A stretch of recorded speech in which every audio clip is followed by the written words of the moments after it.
Hey y'all, happy Sunday. I hope everybody is doing great today. Um, we have a lot to discuss today. I was trying to get the embroidery machine time to stop stitching, but I had an issue. I had a thread break. It stitched out the first thing fine, and then I had a thread break. So give me a few minutes because I know that the sound is a little bit off when it's stitching. So, but hey, everybody, welcome in. I hope everybody is having a great Sunday. Um, my Sunday has been kind of hot mess. We had service this morning. Um, yeah, and I had some things to do. Let's see who's here. Let me get my. So before we get started, if you guys were with us last night, I stitched my patch on my jacket upside down. And so all I've been doing is taking out some of the glitter HTV that I use, and I'm gonna replace it with another one. So I'm just gonna put this on top. I made this a little bit larger than the original one, but we'll see.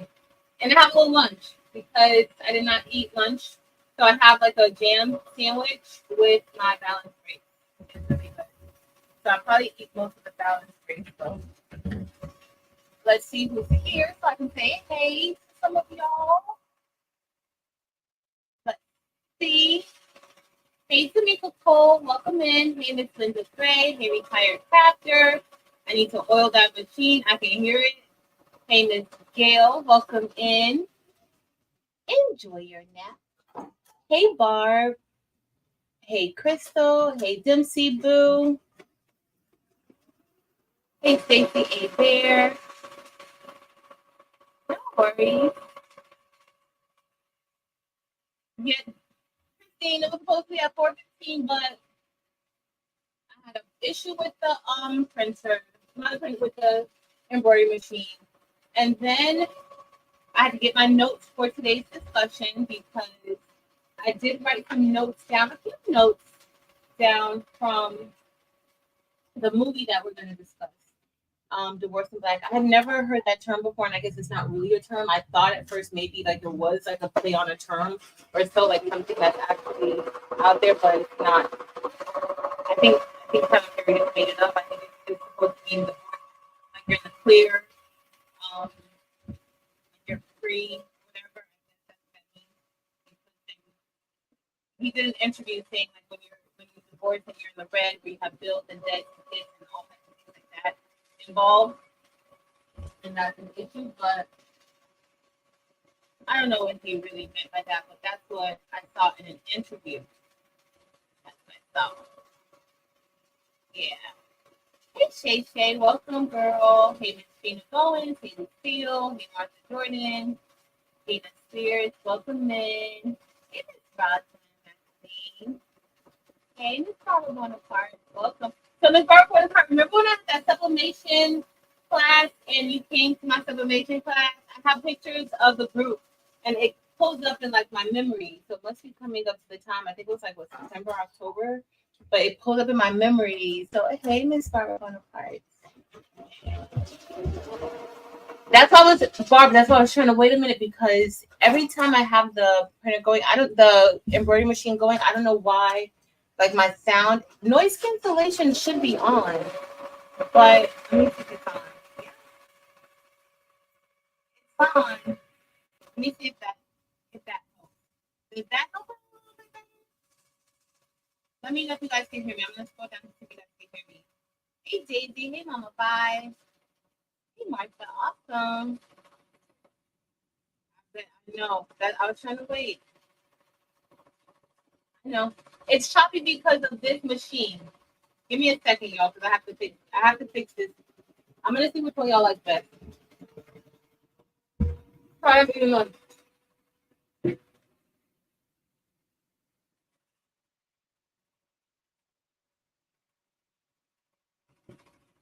I'll get my drink.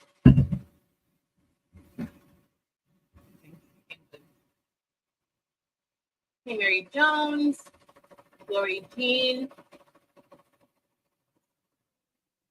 We'll see. Hopefully, it's almost done though. It's almost done. But I didn't want you guys to be waiting while this was still trying to decide what it wanted to do. It's fine now, but so in the meantime, while I'm waiting, I'm gonna get this. I have a video that I need to upload, so I'm just gonna start that process. But what is everyone doing today? Let me see if I can move this closer. What is everyone doing today? Are you guys working on anything? Spending time with your family? Even if you're spending time with us, we're family too. So all the same. I mean,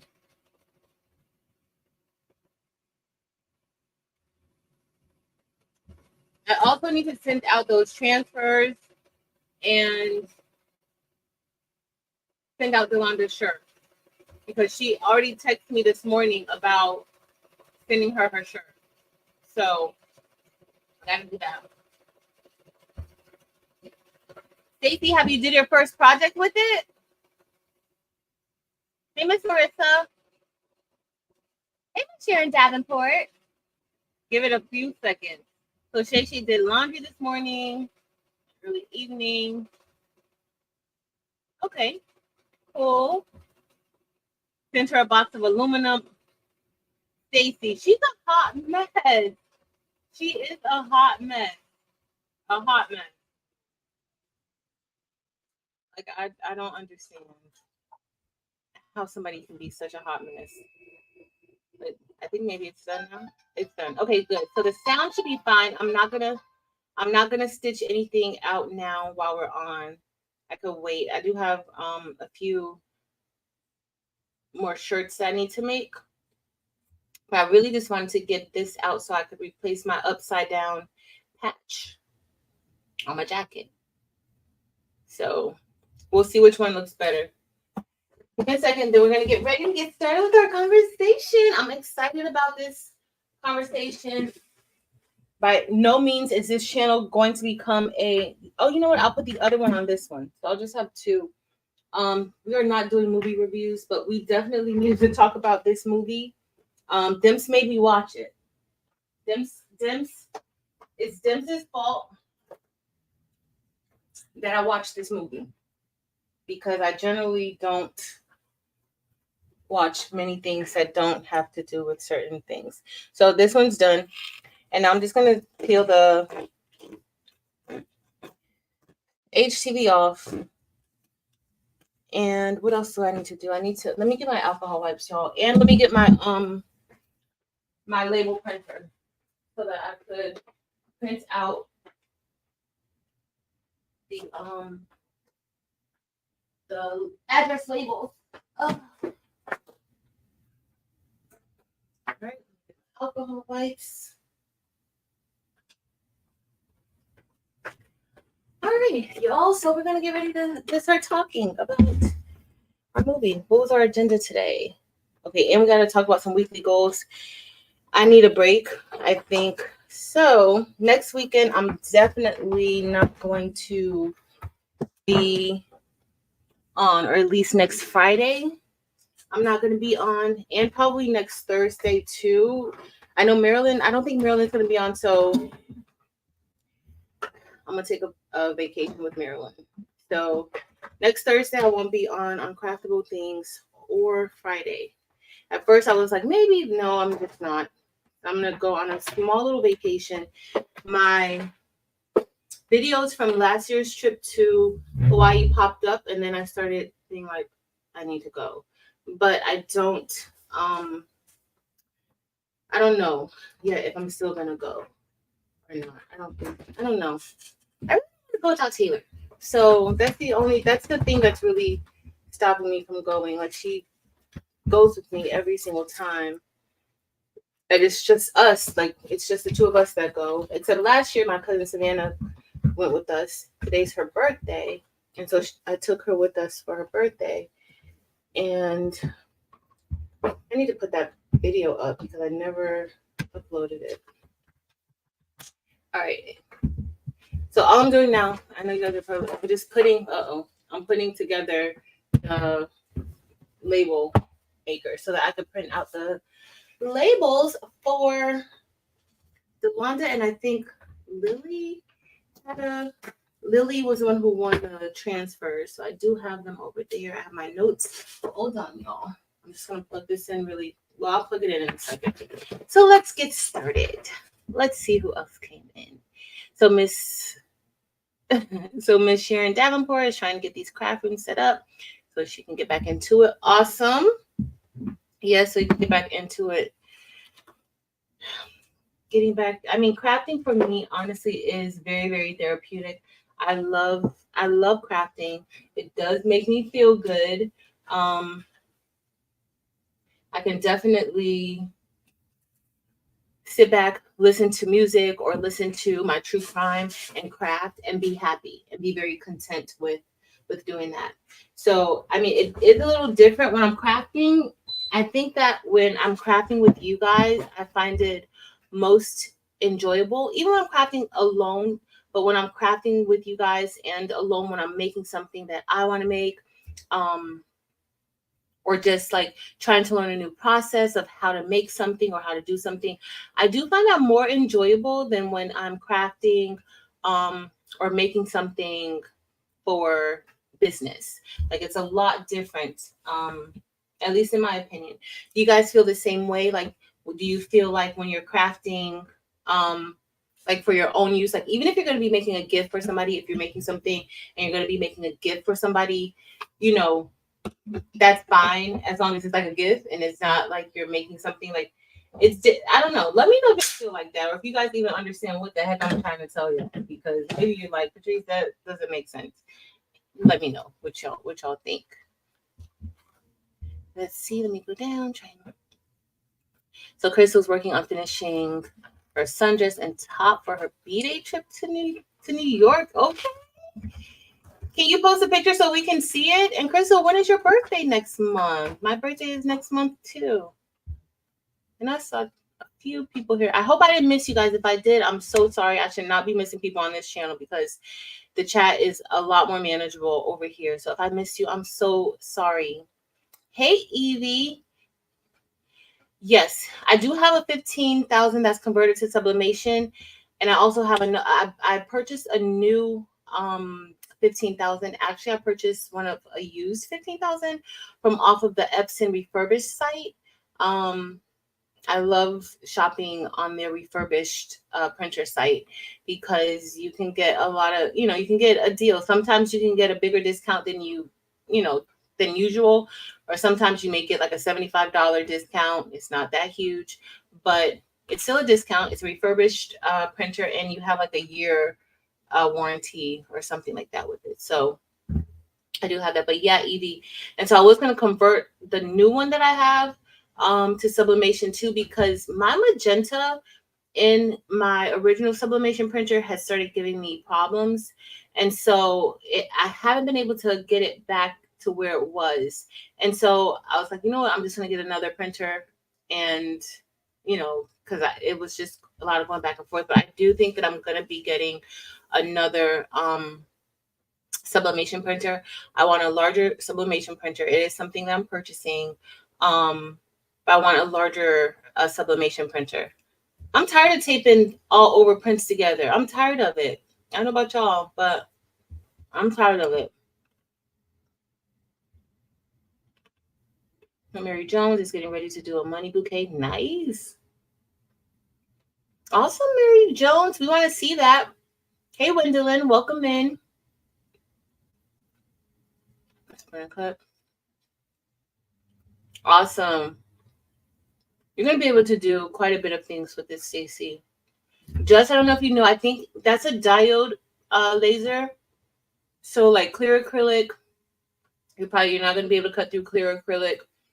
You want acrylics that are like solid colors. Sometimes you may have a problem with blue acrylic. But you want to have acrylic that's solid colors, not any that are see-through or transparent. Hey Geneva, welcome in. Stacy, girl, like I don't even know why the movie was made. I don't know why. So Barb, and don't forget, we're going to be discussing our goals towards the end. So let me know what goals you have.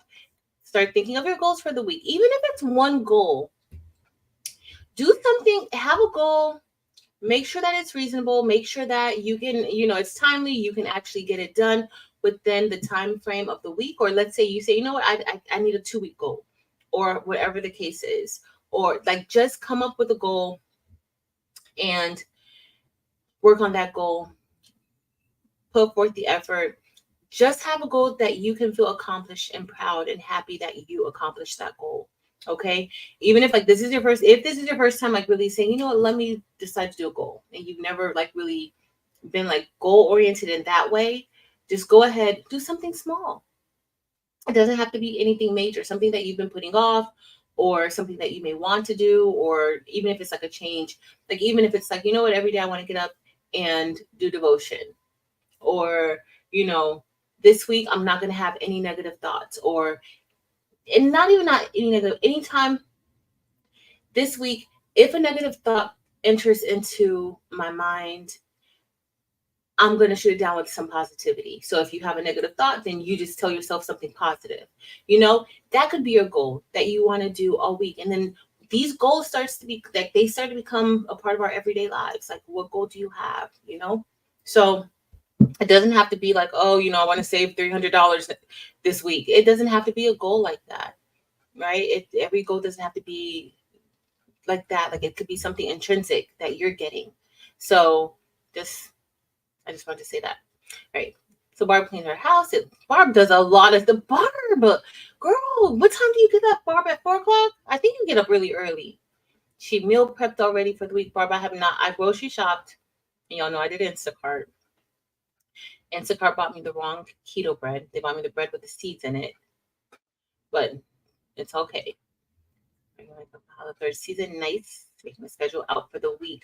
So I started scheduling. I know who else I talked to, and I was telling them about like create a schedule. Like that will really, really help creating a schedule. It does. So at least it keeps you on track of what you need to do. So definitely. Mama bye. Yes. We really do. It's true, Mama bye. Hey Louise, welcome. Hey Karen D, welcome in, Karen D. Dim, so what is your fault that I watched this movie? Oh, I've never watched the movie. I didn't even hear of the movie until you. Hey, Robin's Creations. Girl, I need to. Hey, Debbie Clayton, welcome in. Hey, Kels, welcome. Hey, Justice Craft Therapy. Singing ER. Just sending prayers to your husband. Sending prayers to your husband. I hope it's something where you go in, find out the issue, and go right out. I pray that it's quick. So definitely sending prayers to your husband. Hey, Jennifer, welcome. Crystal, one of my very dearest friend's birthday is the 7th.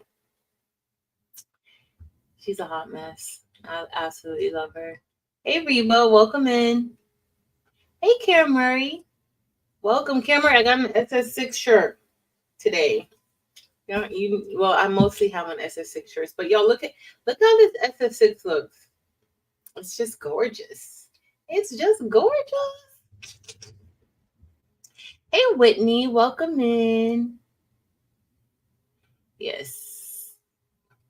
That is so, Miss Sharon Davenport, that is so true. I've had so many different changes and things like that going on. So I do need a break and something that I can just relax. But next week, I think I'm just going to do like a few days, maybe 3 days, maybe 3 or 4 days. And then my regular vacation, I kind of I'm thinking of putting it off because I don't know, because August is Deco Summit. School is starting back. I have to be back to work on, I think, the 4th. I think that's the day I got to be back, the 4th or the 5th. And then after of August. And then I have Deco Summit at the end of August, like close to the end of August. And then at the beginning of September, I have Co-Create, the Alibaba conference. So it's like it's just gonna be like a lot of nonstop. So I don't really know if I really want to take an extended, like go away for 2 weeks. Like that does not, I don't know, right now it just doesn't make sense for me. Hey Whitney, again. Let's see what you said. I was asking because I'm sure I read, the ego solvent and didn't want to get another if the sublimation.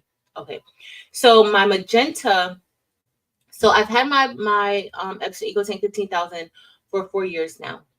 And generally I have had no issues with it at all, except for the past few months. And you guys know that I really haven't been doing a lot of printing. I really haven't been doing a lot of sublimation printing. And when I do sublimation, I'm usually using the Sawgrass, or now I really like the Brother printer. So I've been using those two. And so I've just been really neglecting my sublimation printer. So you guys just have to make sure, if you're not using your printers, just make sure that you're doing your like print head cleanings. At least print something out once a week. Print something out. Put it on a mug and give it to somebody. Like that would really help with your printer. So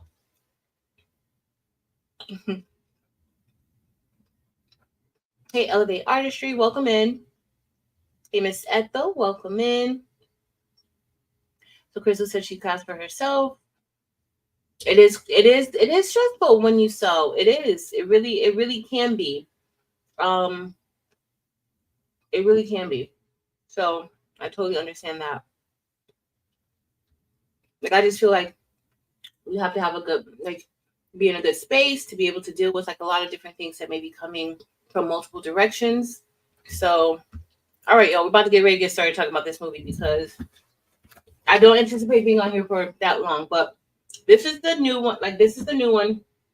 I did this one and this one from last night. And let me get the jean jacket so I can show you guys how I'm going to do it. And then we're going to start talking about the movie. Let me just cut this out. It looks good. It definitely looks good. I'm going to have to burn the ends of this one from all the stabilizer, but it's fine. Them talking about don't blame her. Yo, that's the only reason why I watched this movie was because of Dims. That had nothing, like, that movie was not on my radar until I talked to her. All right, my video has uploaded. I think I uploaded it to the right channel. It's not going on this channel. So if you remember, it was upside down last night. So what I did was I just stitched a separate patch just to place it on top. And so before I press this on here, what I'm going to do is, and then Sean said that she has a better adhesive for patches. So I need to, she said she found a better adhesive. So I'm going to find out which adhesive she's using. But I'm just going to remove all of that glitter HTV from in all of those parts because I'm going to apply so much pressure to this to try to smash it down. Or I could also just stitch on top of it, really. That might be a better thing for me to just stitch it on. But if you notice, it covers it. This will cover it completely. So what I did so that it didn't like fit right on it, I made it so in the machine I can make it like 110% larger, 110% smaller. I can even make it a lot larger or smaller than that, but I didn't want to mess up the stitching. So I only made it 110% larger than the original design. So now I'll just be able to put it on here and go from there. I could even do like a little, can I slant it a little bit? No, I'm just gonna put it on straight just like that. So, or I have this one, I made 2 of them, and then this one can go here. The only problem that I have, which I kind of like this one too, I think it kind of stands out a lot. But the problem that I have with this one is that for this jean material, I didn't put any heat and bond in the back of the jean material to make sure it stays down. And so when I did the satin stitch, this satin stitch does not cover it. If you guys look, I still have that material there. And so this material frays. So it may look cute a little bit, maybe give it like a grunge type of look, but that's not really what I was going for. So let's get ready to get talking about our, y'all, talking about this movie, Divorce in Black. Um, I want to work at the same time, but this movie, I think this needs my attention a little bit. All right, so Divorce in Black, if you guys don't know, that was a movie that was it was produced by Tyler Perry, and it was also written by Tyler Perry. So if you guys don't know who Tyler Perry is, he is a producer. He started out making a lot of plays a long time ago. He made a lot of the they would come down to Miami all the time with a lot of his plays. He's responsible for the character of Medea. He's actually the creator of Medea, and he's also Medea. He's like also the actor who plays Medea. Let me scroll down so I can keep up with the current chats. Awesome, Reba. Barb is an inspiration. All right, y'all, I'm scrolling down. Oh, please. Oh, Bear, we want to see it. We can't wait to see it. Daisy's making some peach preserves for this week. Yum. All right, let me go down. The sawgrass is what I really want, but that I know the sawgrass it's very pricey, but I want a larger one. I want to I was thinking of the Epson F570, or there's another one I saw. And so I was thinking of that one, but I'm not really sure. Hey, Tracy. Okay, so let me before I say this, Karen D, I believe you fell asleep. Hey, Michelle H and Robin S. So before I say this, if you did not see the movie and you plan on seeing the movie, I am probably going to be talking a lot about some of the details inside of the movie. So I do want to let you guys know that this is pretty, I don't want to spoil the movie for you if you have not watched it. Now, if you're like me and reviews don't really matter, that you're still going to watch it. If it's something that you want to see, then you can stay. But I just want to put that out. So Tyler Perry, he used to do a lot of plays. He has the Why Did I Get Married series. If you have a favorite like Tyler Perry movie that you've seen, please let me know what that movie is. So I did like the Why Did I Get Married series. I did like The Family That Prays, and I did like Daddy's Little Girls. I did. But I'm honestly, and I have to say this, I'm honestly not a Tyler Perry fan. Like I don't really watch many of his movies. I know that some of his movies are funny, but I have a different my sense of humor is a little bit different and dry. It's very, very dry. So a lot of things that most people find funny, I don't find funny. So I don't want anybody to think that, well, she's just gonna. I'm letting y'all know from the beginning, I'm not really a Tyler Perry fan, or I don't really watch many of his movies. Do I respect his accomplishments? Yes. And I do want to say before I start that if you put in work, honestly, it doesn't matter how good or how bad it is. If you put in work and you stay true and you stay consistent to your dreams and what you want to do, you can find success. And I do feel like that in Tyler Perry's case is that he's very consistent. He's a hard worker, and clearly he knows what he wants and he goes for it. And so for me, that already that's inspirational. Whether I think it's good or bad, or whether somebody else thinks it's good or bad, he stays true to who he is, right? And so he has found success. Another thing is that he has found his audience. He has found his people who will support him, who will watch his films and his videos, and who will, they help to make his business, right? So I just want to put that out there, especially for us business owners, because he did start out as a small producer, producing on the road plays, going from city to city, and performing these plays. And a lot of the plays he was performing in. And I think part of his story, he kind of says that he was living out of his car for a while, like before, like just to get these plays and everything up and going. So he, definitely an inspiration, right? So that's Tyler Perry. He wrote this movie. He wrote the script. And oh, Miss Robinson said she hasn't got her treadmill yet. Moving around. Okay, awesome. Awesome. I think I can move my Peloton in here, but it's no room. Like all my craft supplies take up everything. So I can't. I'm thinking like because I spend most of my time in here. Hey, Miss Joyce. Hey, Felicia. All right, y'all. I'm trying to scroll down so I can keep up. So if you have a Tyler Perry movie that you like, let me know. Crystal. Yes, yes, yes, yes. Good Deeds was Shay. Good Deeds was good. It was pretty good. Hey, Ernique. Good Deeds was pretty good. I can't, is Marilyn better not being here. I thought Marilyn was on vacation. Okay, so Good Deeds was good.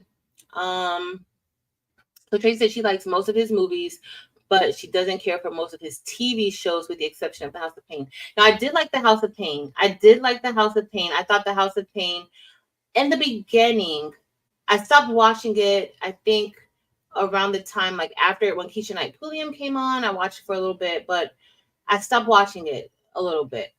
Because I was trying to figure out, I think Malik left, and I was trying to figure out, like, where the heck did Malik go? What was all? I don't know. Something happened weird that I just stopped watching it. So, but I don't find a lot of things funny. I really like my sense of humor is really dry and blah. So the characters that star in this movie, the two main characters are Megan Good and Corey Hardrict. Okay, and so from what I saw when I did a little bit of research, like looking at like some of the interviews and things like that, per Megan Good and Corey Hardrict, they said that this was the most that they've been paid. Megan Good said this is the first time that she felt like she was paid a fair wage. So clearly, Tyler Perry is into paying people to be in his movies, right? So I feel a little bit the way that I feel about like Hollywood and how people get paid. I know it's usually based on experience, and both of them have been in the industry for a very, very long time. It's based on experience, but it's also based off of kind of similar to like YouTube, based on the views. Like how many people really gonna come and see this movie that you're in? So when you're talking about doing your like the wages and things like that, it has to be comparable to what you're going to bring to the table. I know most people say, well, yeah, it got to be your acting skills, but it has to be based off of what like will people come and watch this movie with you in it. Now I think Tyler Perry is very smart. I do think he's very smart and he's very strategic in how he selects who's going to be in his movies. I think that this is the first time that Megan Good has worked with him, but I think he's very strategic because he picked two people who it's Divorce in Black, and then he picked two people who went through very public divorces to be inside of this particular movie. Okay. And both of them had some controversy surrounding their divorce. Megan Good did. And even who Megan Good is dating now, like there's been some controversy, and also Corey Hardrict. He was married to Tia Mowry, right? And Megan Good was married to Devon Franklin. So it's very interesting, just like to see, when I look at things, like I'm literally analyzing the whole thing. So I can't wait to start my true crime channel whenever I get time, but I had to put it on the back burner because I just can't devote to it. Like I need to stay sane too. But we're just going from here. Let's see what y'all say. Hey, Diane. Nikki, I think his earlier movies were definitely a lot better. So Felicia said, like, I think that's how it goes. I think that's kind of how it starts out. It starts out good, and then it kind of just goes, it's like every man for himself. And so he wrote this. A lot of his things lately, I think he's been writing a lot of them. And I don't know why he doesn't get other people to help him write the films or write the movies or the shows. What was that show he had? It was on OWN, The Have and the Have-Nots. The Have and the Have-Nots, I thought started off really good. Like I thought it started off pretty decent, and then it just went crazy. It just went crazy. So let's see. I'm trying to identify with her way of thinking in the beginning. Okay, so we start out the scene, the first scene in the movie starts out with, and I did discuss a little bit of what divorce in the black means. Like, I think he said in one of his interviews that it kind of means like just starting out in the clear. There's no debt, no children involved, and just, you're free. You're in a free space, right? So I would think that's more so like divorce in the light, not divorce in the dark. So, hold on. Let me see. Hold on. So I don't know. I don't. Yep, they are. Yep, they're the same. Hold on a second. So it starts off the first scene, y'all. Again, I'm going to be talking about this movie. So if you have not seen it and you want to see it, please go back. Please, I'll see you later because I don't want to spoil it for you, especially if you are a super fan of Tyler Perry. So it starts off in the funeral of the brother of Dallas. And Dallas is Corey's character. Okay. He's married to Ava, who is Megan's character. Okay. So it starts off with the funeral of his brother. And first of all, y'all, like, I look at everything in the movie. And this is why I can't watch movies. I don't really watch certain movies. I'll watch it, like, depends on what it, but I can't really watch a lot of things. And Tyler Perry, he doesn't pay attention to the detail. Okay, if you're going to take me into a church that's full of people, the choir, there's a full choir stand, there's a full congregation inside the church. Why were there 4 cars outside of the church, including the hearse? There were like 4 cars outside of the church, including the hearse. So already, like, I'm seeing that, I'm like, okay, I wasn't expecting when I'm, the camera's zooming in, to the field where the cars are, and then it's about to go into the church, and I see 4 cars, and I'm like, when I get into the church, it's full of people, and I'm like, that has to be a little bit better. That has to be a little bit better. Listen, it was just so okay.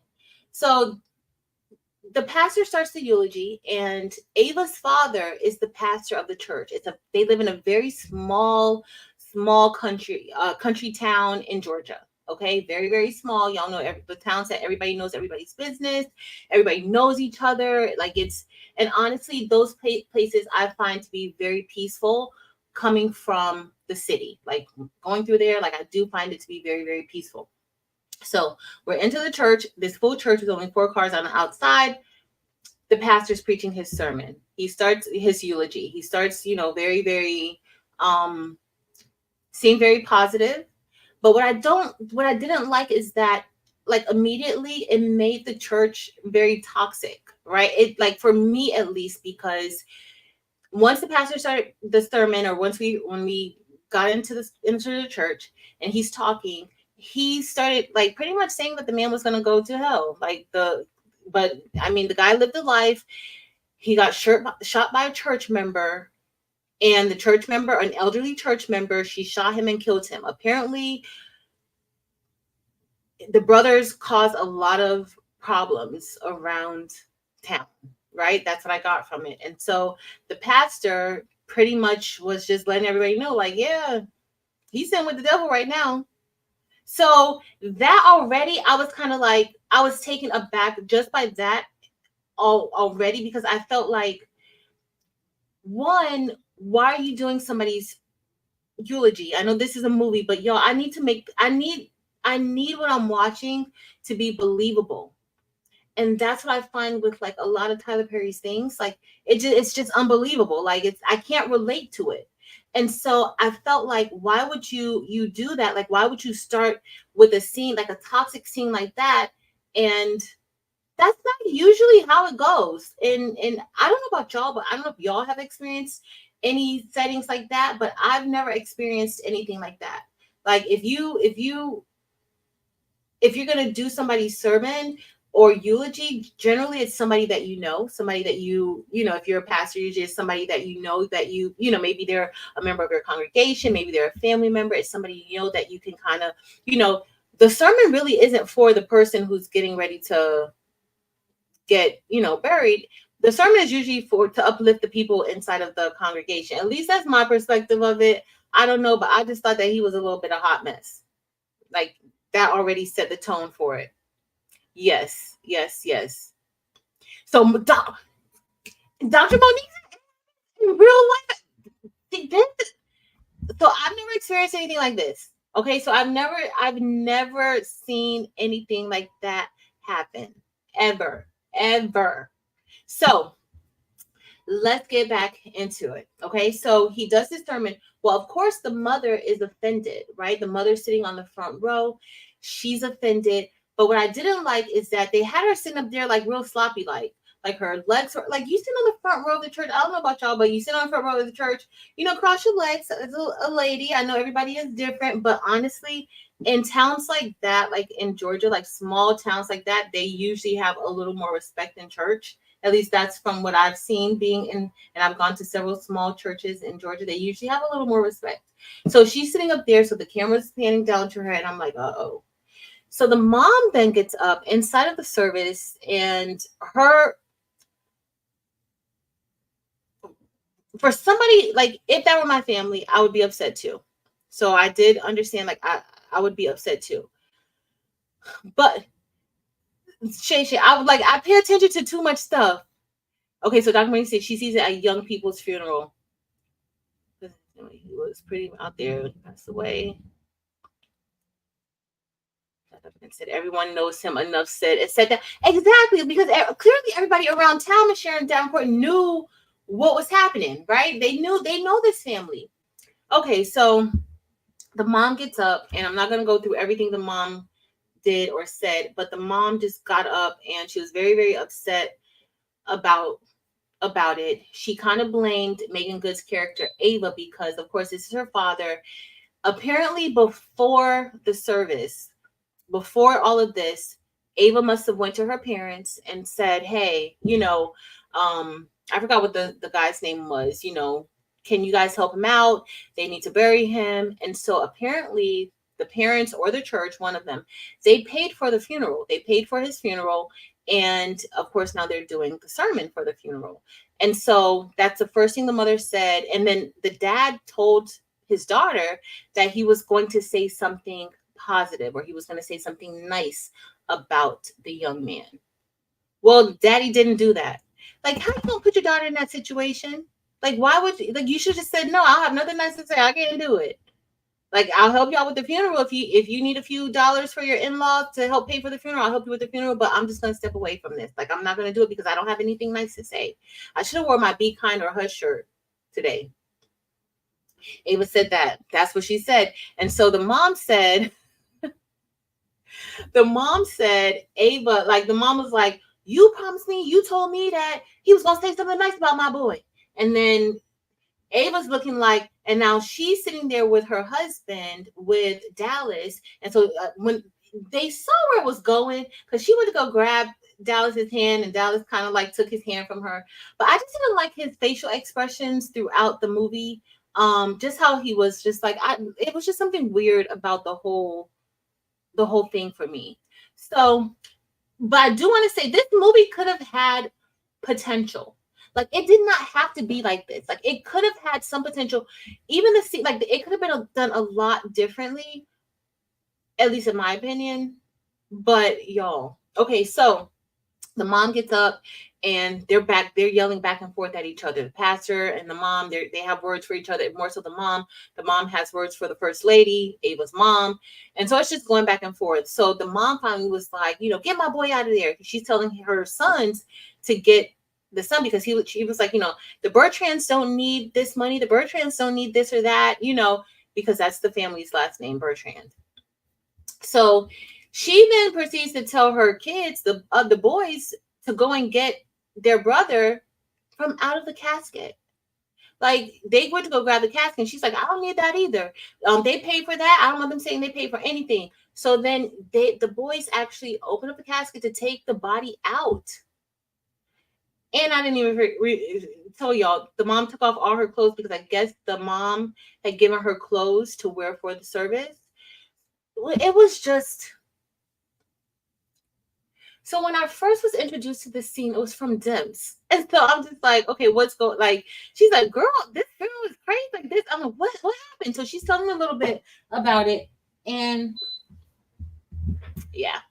I watched this movie twice, y'all. I watched it twice because I wanted to make sure I was not being unfair in how I felt about the movie. I didn't want to be unfair about it. So I watched it twice. Okay. So, and I still felt the same way. I even felt even worse the second time because I felt like, why did I even watch it the second time? All right. So after that, they leave.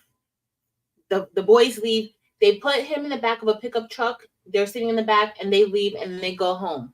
Right. So Ava's in the church talking to her family or whatever. Also, what like the timing didn't really add up to me. Ava was so urgent about getting back to Dallas, but by the time she got back to Dallas, it was at night. What did you say? Eve, listen, seriously, it was just a hot mess. It was a hot entire mess. Let me see what I missed. Dallas was cray cray. Yes, yes, yes, yes. So the first scene was already a hot mess, and honestly, with the first scene, when I watched the first scene, once they did it, I couldn't even like the part was just so weird. I couldn't even look at it. And then like when she was like, get him out that casket and get him down. She's like screaming. Corey Hardrick's character was looking a little bit weird at the mom. And it was just like she yelled at him and then he kind of like jumped. So the main thing that okay, so we're gonna leave from the church because now that's done. She's still at the church. She's talking to her parents. Her parents, they're going back and forth. The dad's kind of apologizing for doing what he did because that was not correct. It's like that was not right that he even went that route. But he was apologizing for it. Her parents were telling her that, they want the best for her, they love her, and all this other stuff. And she's telling them that she has to go with Dallas. So she's leaving out of the church. It's still daylight. Okay. By the time she gets to the mom's their property, because Dallas is with his mom and his brothers. By the time she gets to the property, it's nighttime. So I was just like, well, where did she go from the church? Like, did she make a stop? Like, why is it nighttime now if everything was like so? Because she was in a rush to leave. So that didn't add up. That's why I think he needs to have somebody, or maybe it's a situation to where nobody's going to tell him, like his camp around him, they're not going to tell him when something isn't right. Like, y'all know how sometimes I say, if you have friends around you all the time and they're only telling you what's right, what's good, and nobody ever disagrees with you, nobody ever tells you that, oh no, that's not good, or like life doesn't work like that. Like I don't want people around me all the time who's just pacifying me and telling me that, oh yeah, that's fine. Oh no, you're doing good. That's great. No. If you give me good feedback, because we all need it and it's fine. I know some people can't take it, but you need to learn how to take it and move on and not think that everybody is out to get you or everybody is jealous of you. If they disagree with you, you can't think that. So, but somebody need to tell him, like, they don't love him. Because I was so confused by it. I was so confused by it. So she gets to his house, gets to the mom's house. It's dark. It's at night. She's going to look for him, y'all. So y'all know what they did with the body. The body. She pulls up. Now it's nighttime, and I guess they had to make that make sense so that they had to have time to do that. So he did it. But if she was rushing away from the church, she should have went. She should have went and ate dinner with her family, her mom and dad, or did something like that, and then went to the house. But don't have her leaving the church in a rush to get there. And it's nighttime now. So it's nighttime, and they've already like buried him right inside of the front yard of the house. So he's buried in the front yard of the house. She gets there. There's a pile of dirt there. So she gets out, and that's also something that's kind of unrealistic, at least in my view. Y'all tell me if I'm a little, if this is not, if it's not unrealistic. But after something like that happened, and I don't think I would go there. And you could tell clearly that his family never really liked her, right? His family never really liked her because just the way that they talked to her, how they dealt with her, you could tell that they never really liked her. And I think for me, it looked like her character was always trying to prove to Dallas and his family that she was down for the cause. Like she wanted to be a part of it, at least in my opinion, right? In the front. So okay, so that is illegal. So and they just had like it just did not make any sense at all. At all. Oh no, Dems, we blaming Dems, and I hope she hears me blaming her for me watching this. Yes.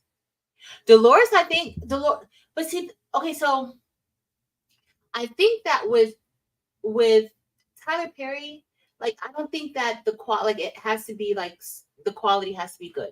The one thing that I do want to say is that I have noticed like with his movies, like the quality has gotten better over time. Like the quality, especially from the Fall from Grace, like I think it has gotten better, a lot better over time. And he has a market. He has an audience of people who absolutely adore everything that he does. So, and that if you saw earlier when I was talking about him earlier, he's successful in that. He's definitely successful. So it's, I mean, if it was good, people would be saying, "Oh my God, Tyler Perry finally made an amazing movie." Like even though I did like Daddy's Little Girls. I told y'all earlier the movies that I watched that I did like of his. So you can vary without. Oh, so in North Carolina, it's not illegal. So maybe in Georgia, it's not illegal. So okay, so my lean. Oh, so it's actually you. Did you? I'm telling you, like it made people do research. Like we're literally doing research. Wow. Wow. So Morris, okay, Rakisha. So Morris is the one. Morris was the one who he's supposed to be like the second oldest, right? That's the one who kind of stopped, um, who kind of got Dallas to go with her when she got him from the bar, right? Is that the one that was Morris? I think she. So what I think is, Mylene, I I think that she might have been in love with that. She might have, but I really think based off of like her when the scene with her and her mother, and then also the scene with her and her dad, like even like right after the church, I think that it's more so of her not wanting to disappoint them and like be divorced. Like I think she just whatever she did, like she said, Mom, I saw you work through things with people. You said people don't put in work, they're not putting in the work if they get divorced, like things like that. I think it more so stemmed from, at least in my opinion, I think it more so stemmed from that and not necessarily her really being in love with him like that.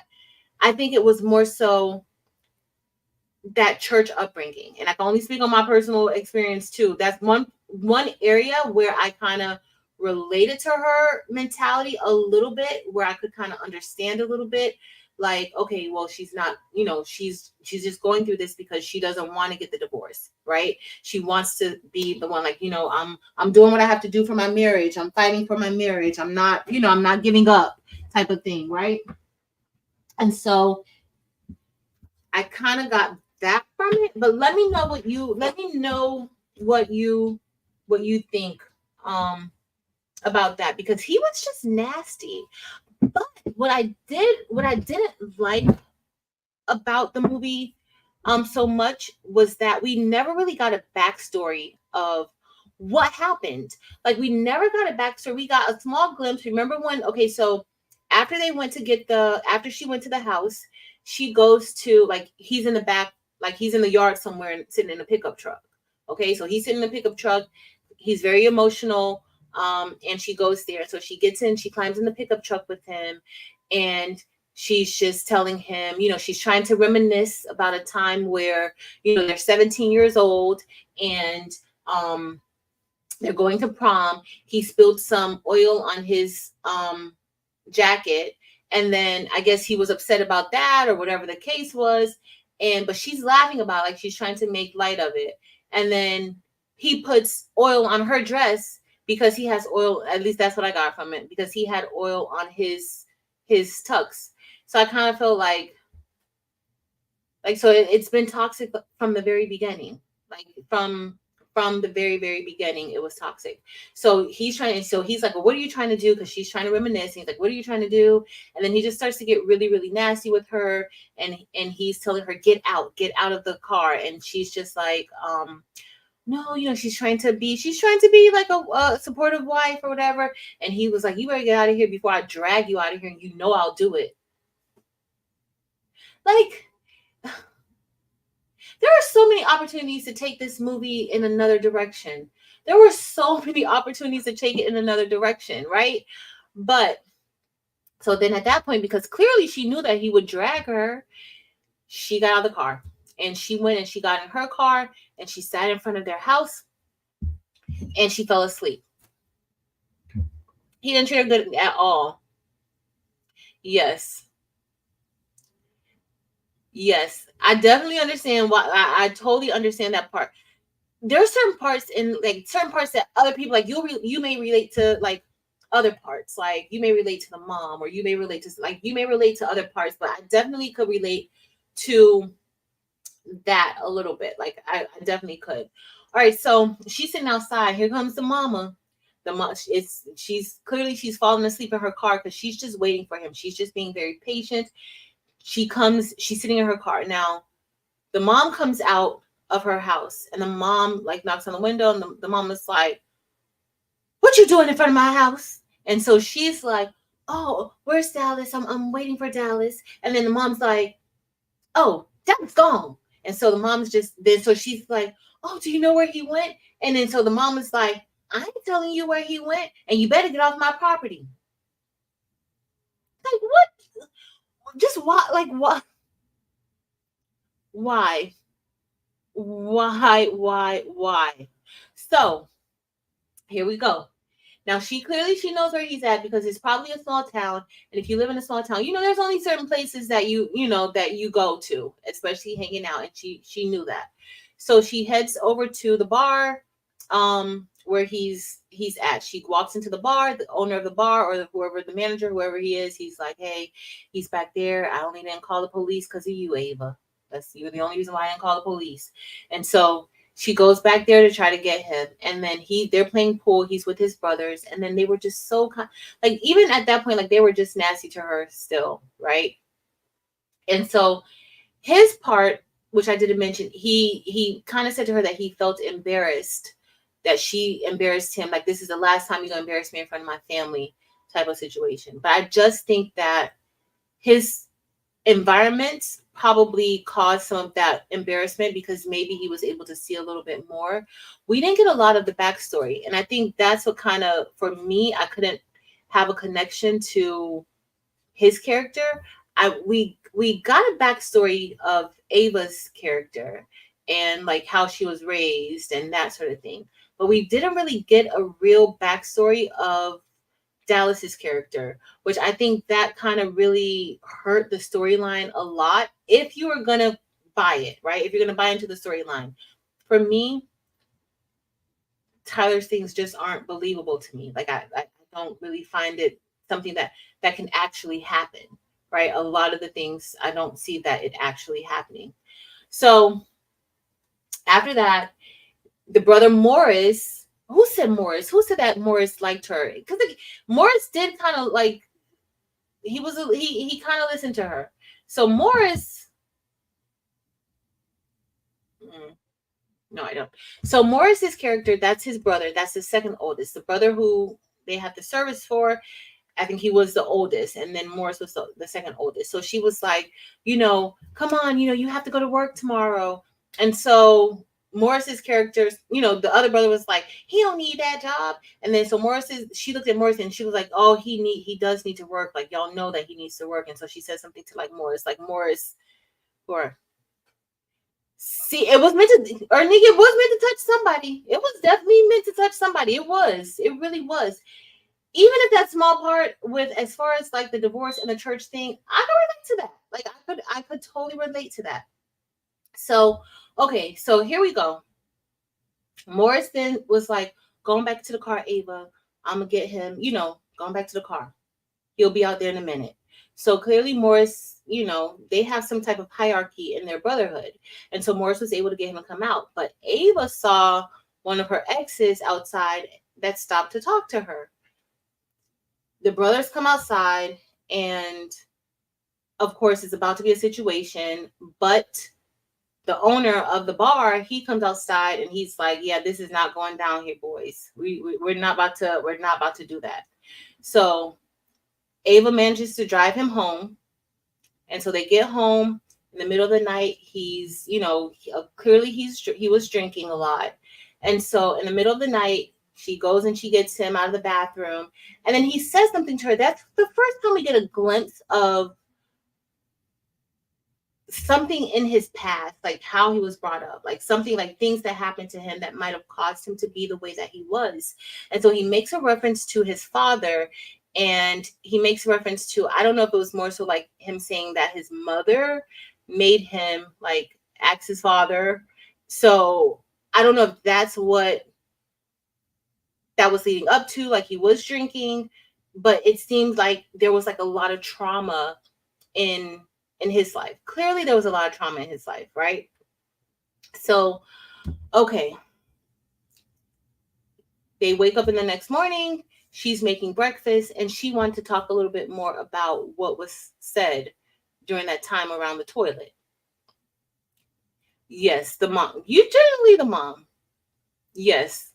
Yes. So much. So let's see. Hey, Steph. So Steph says, I kind of think it explored mental illness or environment, definitely. So much, which probably never has a backstory. That's true. It could not never have a backstory. But if you notice, like, more so a lot of environmental of why he was the way that he was. Also, like with the, and definitely he definitely seemed to have some type of mental situations because he could not understand a lot of the different actions that was happening, especially when it was time for the divorce. And then it was just like, did he really want the divorce, or was this something that he was just doing because his family was trying to force him to do the divorce, because that's what they were really doing. Clearly they did not like Ava, right? So, okay. So that morning he leaves and she has breakfast. He's not going to talk about anything. He's just going to leave. He's just going to leave and go. Right. So then they get back. She comes home. She works at a bank. She's a banker. She comes back home, and her best friend, it's a couple. The woman is her best friend and the guy is his best friend. So they're a couple. He comes back. She comes home. He's sitting at the kitchen nook or the kitchen countertop, and he's just like, okay, you just sit in the bank all day. Like, she's like, I gotta go freshen up. Just give me 45 minutes to go freshen up. He's like, you sit in the bank all day. Like, why do you need to freshen up? So she's just like, just give me 45 minutes, and she's going up. I do think that she kind of stayed positive for the most part, up to the point to where it just got like crazy. I do think that she really worked hard for this marriage. I think she worked really, really hard for, like, she wanted it to work. At least in my opinion, it seemed like she wanted it to work. So after that, she goes and gets dressed. She comes downstairs and he left her. Like, he left her and went to the restaurant. So when she comes down, he's gone. And she came down early. She came down, they showed the clock. So she came down like 10 minutes early. I don't know if I would have, like, I don't know if I would have even went. Like, I think I probably just would have just like chopped it up. Like, I don't know. I don't know if I would have went to the dinner. Would you guys have gone, or would you guys have stayed home? but we never. So, Mylene, I never really got what exactly he did. Like, What did he do? Tell me. Oh, what's wrong with Kristen? Oh, no worries, Kristen. We're just talking about a movie, girl. It's just a movie that we're talking about. Don't. It's nothing. It's just a movie. It's all fictional. Well, but like some people said, people actually do go through some of these things. People like some of the stuff seems outlandish, right? But people actually do go through some things. I've been through a few outlandish things too. So people do go through some things. So let me see. Oh, she did work hard. So Dem said she would have stayed home. Renee stayed home. Crystal stayed home. So everybody said, okay, so I'm not the only one that feels like I would have stayed home. I would have, you left me like I would have stayed home. Would have called my friend and told her why. Okay, so yeah, definitely Tracy.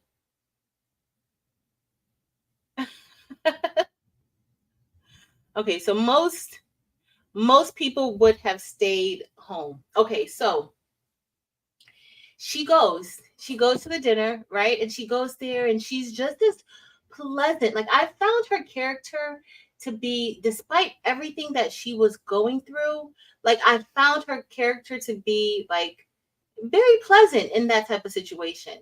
Because one, I wouldn't have gone. I would have stayed home. I probably would have been like Tracy. I probably would have called Rona and been like, "Girl, let me tell you what he did. You know, like he just left me. I came home." So she gets there. First of all, when he came to the restaurant, he's loud. Like it was just weird. Like he didn't just get like this, right? Well, based off of what Rona said, something Rona said as far as, so her friend started documenting every time he did something to her. But there was a shift in the relationship because maybe he started off a hot mess, but it was, more loving a little bit. But there was a time where there was a shift because Rona said it. Rona was like, yeah, remember we used to go running all the time until, kind of like he started acting funny or started acting strange or something like that to that effect. So I don't know. We don't know if it was always 100% bad, even though she did give us that glimpse from when they were 17. But, when you're young, sometimes you do dumb stuff when you're young, right? We don't know if it was always that bad up until that point, right? So that could be another reason why, they were together for so long because maybe it wasn't all bad at the beginning, right? So at the dinner, he pretty much tells her he wants a divorce. He's very loud in the restaurant, very outrageous in the restaurant, really ridiculous in the restaurant. But he tells her that, he wants a divorce. So her friend is driving her home. Her friend is crying, boohoo crying um, about the situation. She's not the friend crying, but Ava's crying about the situation or whatever to her friend. And she gets home and now they're going to be going through the divorce. Well, immediately she goes to her parents' house. She goes back to the country, goes back to her roots, goes back home to stay in her bed. And I don't know about y'all, but I was obsessed with looking at all the posters in the back. Like this brought back a lot of memories. But she went back home to get loved on and to talk to her parents and to let her parents know about the divorce. Okay. So let me go. I'm looking at my notes. I'm looking at my notes. Now, the one thing that I can say about some of Tyler Perry, like the last two at least, the families have been very disrespectful to the female characters. I don't know if you guys. So in Mia Culpa, now I've had some families be super I've one family I know that was like a little bit of a hot mess that I had to deal with. So I know that families can be really not pleasant. I know that. Like I know that this is true. But if you guys saw Mia Culpa, Kelly Rowland's character had to deal with a lot of disrespect from the family too. Right? So this family, the family was super, super disrespectful to her. It was, I don't know. It was just really, really, it's just really strange why in his, like, at least these past two movies, I can't remember any other movies where the families were super disrespectful to like the spouse or significant other. I don't know. Let me see what I'm missing. Let me come back to the chat. Stayed home. Yes. She wanted to fix him. She did. She felt so, yeah. No, she was very, very pleasant. Most of y'all say y'all would have stayed home. I wouldn't have gone. Like, it just made everything even worse. But I don't think he really wanted to divorce her. I think his family played a lot into that. So let's just say she's in, you know, her country town with her family, her parents, and now she's just, you know, focusing on herself. She started back running. Prior to her getting married and everything, she was an athlete. She ran track. We did get a glimpse of that. And so her friend had started writing. I told you guys a little bit before. Her friend wrote some of, like, anytime Dallas did something negative to her, her friend would write it down. So the friend was keeping tally of everything that he was doing. I did find that a little bit strange, though. I'm like, and then the friend kept tally of every single thing that Dallas did to her. And then she gave her like a letter of all the things that Dallas did to her, all the negative things that Dallas did to her. She gave it to her. Okay. So this was before she left to go visit her parents. While she was with her parents, of course, she saw Benji again. And Benji was the ex that we were first introduced to at the bar. And so she saw Benji, like the parents were trying to, and this is another thing. This is what I didn't understand too. First, and this does happen too. First of all, the parents who are seemingly God-fearing people, so devoted to the church and, you know, all this and that. Why are your daughter is married? Why are you trying to hook her up with the ex from town?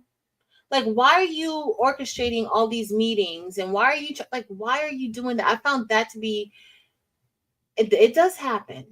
But I did find that to be a little bit like too much. I didn't like it. But things like that do happen. I do know. Yes, don't, I totally agree. Do not rush into marriage. But sometimes people, you can't hide for long. But I know people who have hit some stuff real good. Yes. Okay, Andrew said I've been through some things too and tried to look on the brighter side. It's creating, but my dad told me one person cannot make a marriage work. Yes, yeah, don't marry. You had some good advice, but that's still hard. You know, that's hard. That's hard. I don't know anybody who like really just goes into marriage looking, you know, at the first thing, oh, that's it. You know, I gotta go. Like, your breath stinks in the morning. Oh, that's it. I gotta go. Like, you can't. That breath is abuse. No. Like, most people are, they're going to like try, you know, at least.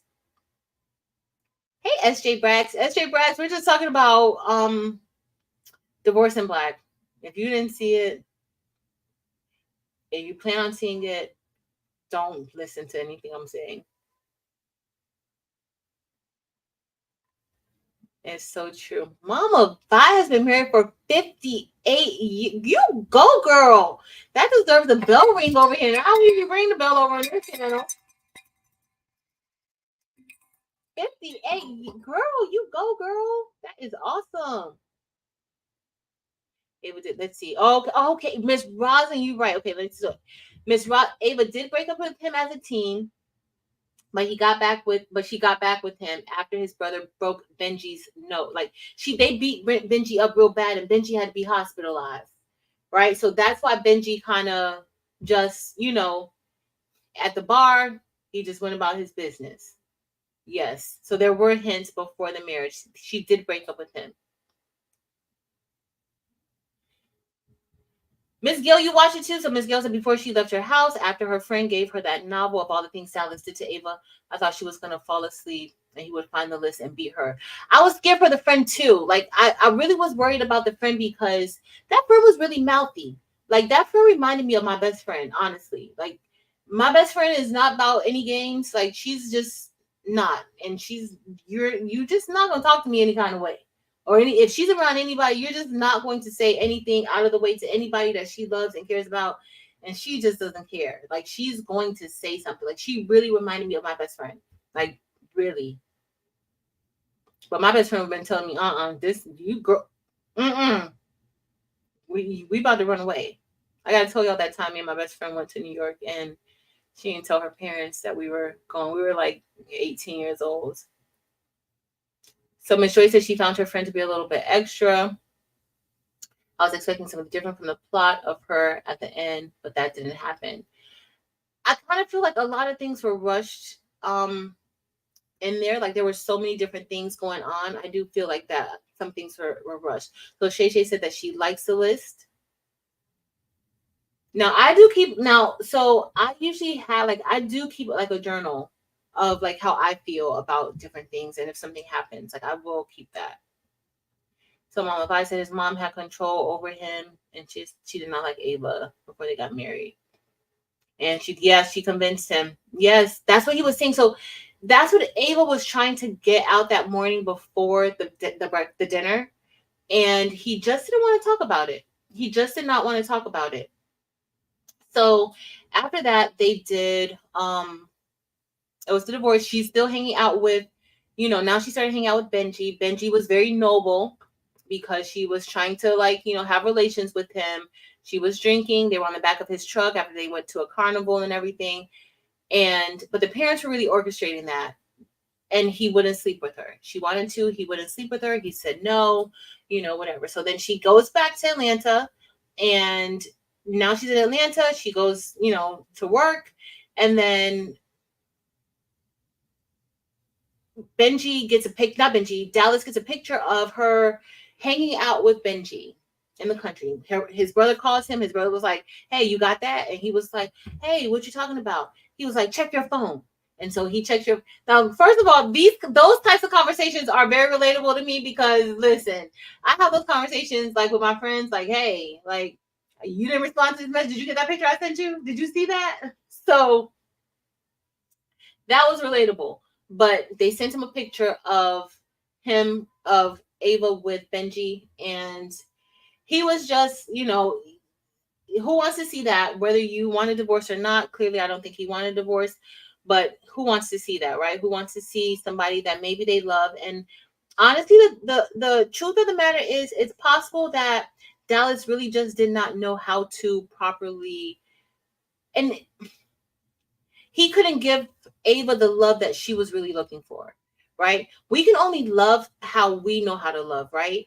I do think that when you're in marriages and you're supposed to be working together, but it's possible that he really just did not know how to really love, not even maybe not show the love. He didn't know how to do that. I'm not an affectionate person. Like I don't like hugs. I don't like kisses. I don't like I'm just not affectionate at all. But that's also part of just my upbringing. So I think that it's possible that maybe that could have played, but I would have loved to know a little bit more about Dallas. Like I would have really loved to know a little bit more about him. We got glimpses of Ava's life. We got glimpses of Ava, growing up a little bit and stuff like that. So he gets that picture and then he rushes to Ava's job, right? So he rushes to the bank. He makes a scene in the bank. And he's just like, hey, you need to go to Justin's office or whatever. The notary was there for you to sign the papers, for you to sign the divorce papers. You should have been there or whatever. And so that happened. And then probably the next day or whenever it was, I don't know how long it was before that happened, but her and the friend, they're going in to sign the papers, right? She has her friend, the friends with him, his friends with him, and her friends with her, right? His friend was trying to diffuse a lot of the situations. Well, nonetheless, she goes in. At this point, she's ready to sign the papers because he had already told her, you can keep the house. We don't have any kids together, so we ain't got to worry about that. So he's on board with proceeding with the divorce. So now her mentality is, let me just do it, right? What I did think what could have been developed a little bit, when Ava came there to to the divorce attorney's office. And her and the friend came in. Let me scroll down. Hey, Debbie. Hey, everybody. We're just talking about a movie today. We're just talking about a movie today. Yes, it could have been a series. Let's see if it's me. Okay, no buffering. Okay, good. Okay, so here's Miss Rosin. So Dallas's mom was an abused wife who convinced her. Okay, yet she encourages and participates in the abuse of Ava. Who said that this movie? I thought this movie was just like that beginning part was unrealistic to me. Like it's just some of Tyler Perry's things are just unrealistic. But if you look at some of his interviews, he says that some of his story plots do come from real life and things that he's seen. So I don't know, but this is something that I've seen quite a bit.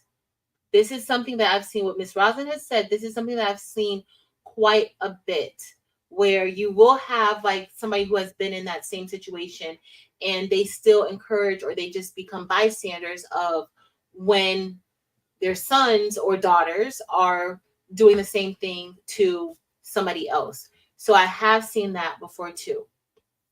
So this is where I think that there could have been a little more development. DKC, I thought it was very well. Hey, Miss Tanya. Best friend being her best friend's husband. When her friend said, take him for everything he has and she doesn't have, and she says he doesn't have anything. Yes. And that's what she said. She said he didn't have nothing. That's what it'd be right before. But this was the thing that I found a little bit strange. Like clearly Ava is educated, or at least that's kind of what's portrayed. She's a little educated, not little, but y'all know what I mean. She's educated, and what I felt was, even if you're educated or not educated, you know that, okay, you need to watch your back. If these people have come for you in so many different ways, these people don't like you. Like clearly, like for me personally, like it would have been like a trust thing. Like I would not have been able to trust him. Like I would not have trusted him just based off of just how he has treated me. Like I would have been questioning whether or not he ever did love me at all, because of like, I just don't understand like how people, like, you go from loving, and it does happen where that love can turn to hatred really quick, right? But at that point, you know that there's not much love there, right? Because you can feel like, even if you have an argument with somebody, you can still feel the love afterwards. Somebody's going to come back and try to make amends. Hey, I was wrong, or I should have said that. I should have been able to you know think about this first and then come to you. Well, at the divorce attorney, what I did not like is, or what I thought could also have been developed into another plot twist. When she came in, she was just ready to sign those papers, right? Dallas is sitting there. The attorney and the best friend, they stood up when the women came into the room. And if you've ever been like around a lot of like people, like Southern gentlemen, like that's how they are. Like Southern gentlemen, they're gonna stand up, and not just Southern. There are other, but definitely in the South, when a lady walks into the room, they're going to stand up.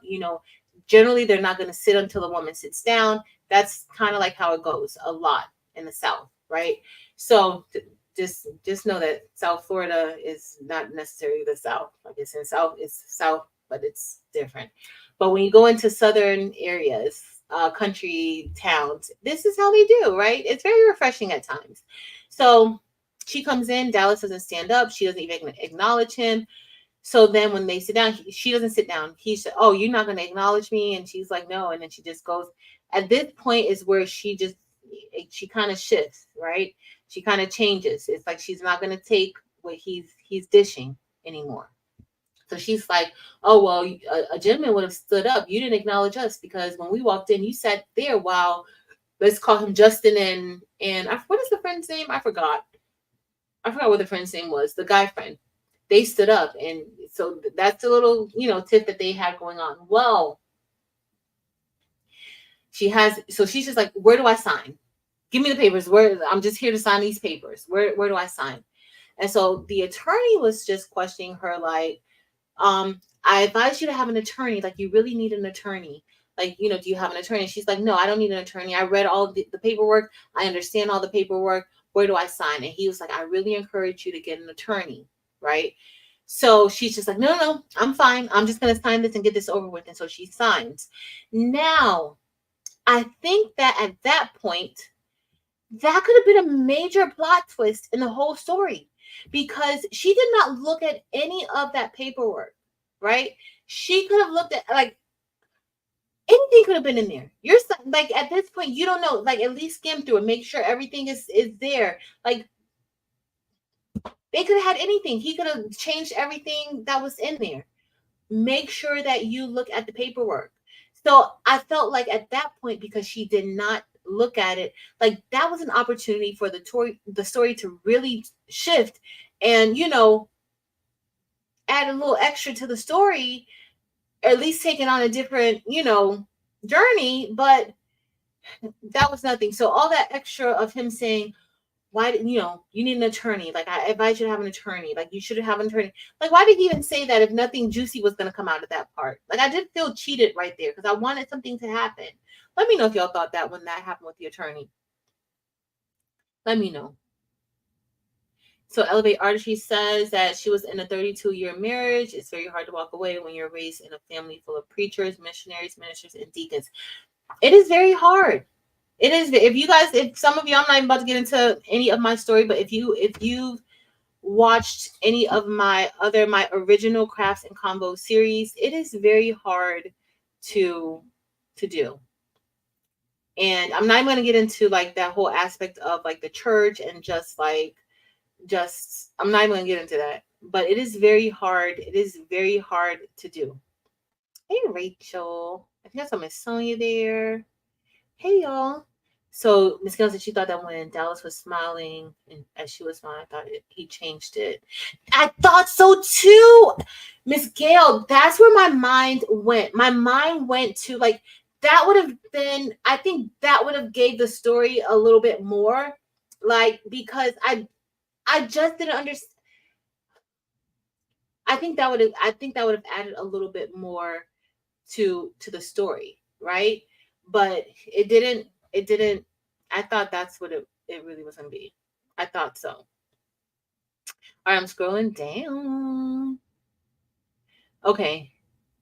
And she did not read. So she just wanted to go ahead, sign those papers, and be about her business. So she signed those papers and she left. Her and her friend, she left. The one thing that I can say is that her friend really was a good friend. Overall, I thought the friend was a good friend. I really did. I think she had her back. Clearly, she was able to keep a lot of things to herself. Because I think she was able to hold in a lot and still be a supportive friend to Ava, even though she knew a lot. Okay, so now that she signed the divorce, the divorce is signed, y'all, they have a party. And so the friend throws like a, I'm free party. Like, I'm divorced and I'm about to live my best single life type of party. So she gets to Ava's house. She gets to the friend's house. Rona, I think is the friend's name. She gets to the friend's house and now they're having a celebration, a divorce party for her, right? It's very nice of her to do for her friend. And they have some of their girlfriends there, some people from their book club there, and they have some male entertainment there, right? We don't really see the male entertainment, but also what the friend did was they invited Benji. Remember, Benji is her previous love interest that when her and Dallas broke up for a little bit before, when they were young, and the parents were trying to get them together. Well, Rona invited Benji to come down too. Now, Atlanta is like an hour and a half away from her hometown. Okay. Benji comes. Rona has given her an edible, and she gave her an edible before she even got out of the car to go into the house. She has this edible. She gets in. So, of course, like, she's starting to feel a little bit better about herself. She's starting to, loosen up a bit, right? So she sees Benji. Her and Benji start dancing with each other, catching up, or whatever the case is. Well, while they're inside, Dallas pulls up to the house. So to the friend's house. So Dallas is outside, just sitting outside. He doesn't know that Ava's inside of the house at that time.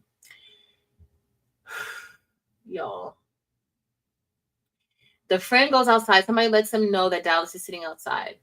And this does, so I can't remember who said it. Was it Steph earlier that said about like this being either like, it's environmental and or mental health issues, something there was a lot going on there, right? So Dallas is outside and the friend go outside, the guy friend, Dallas's best friend. He goes outside and he's like, "Hey man, what you doing here?"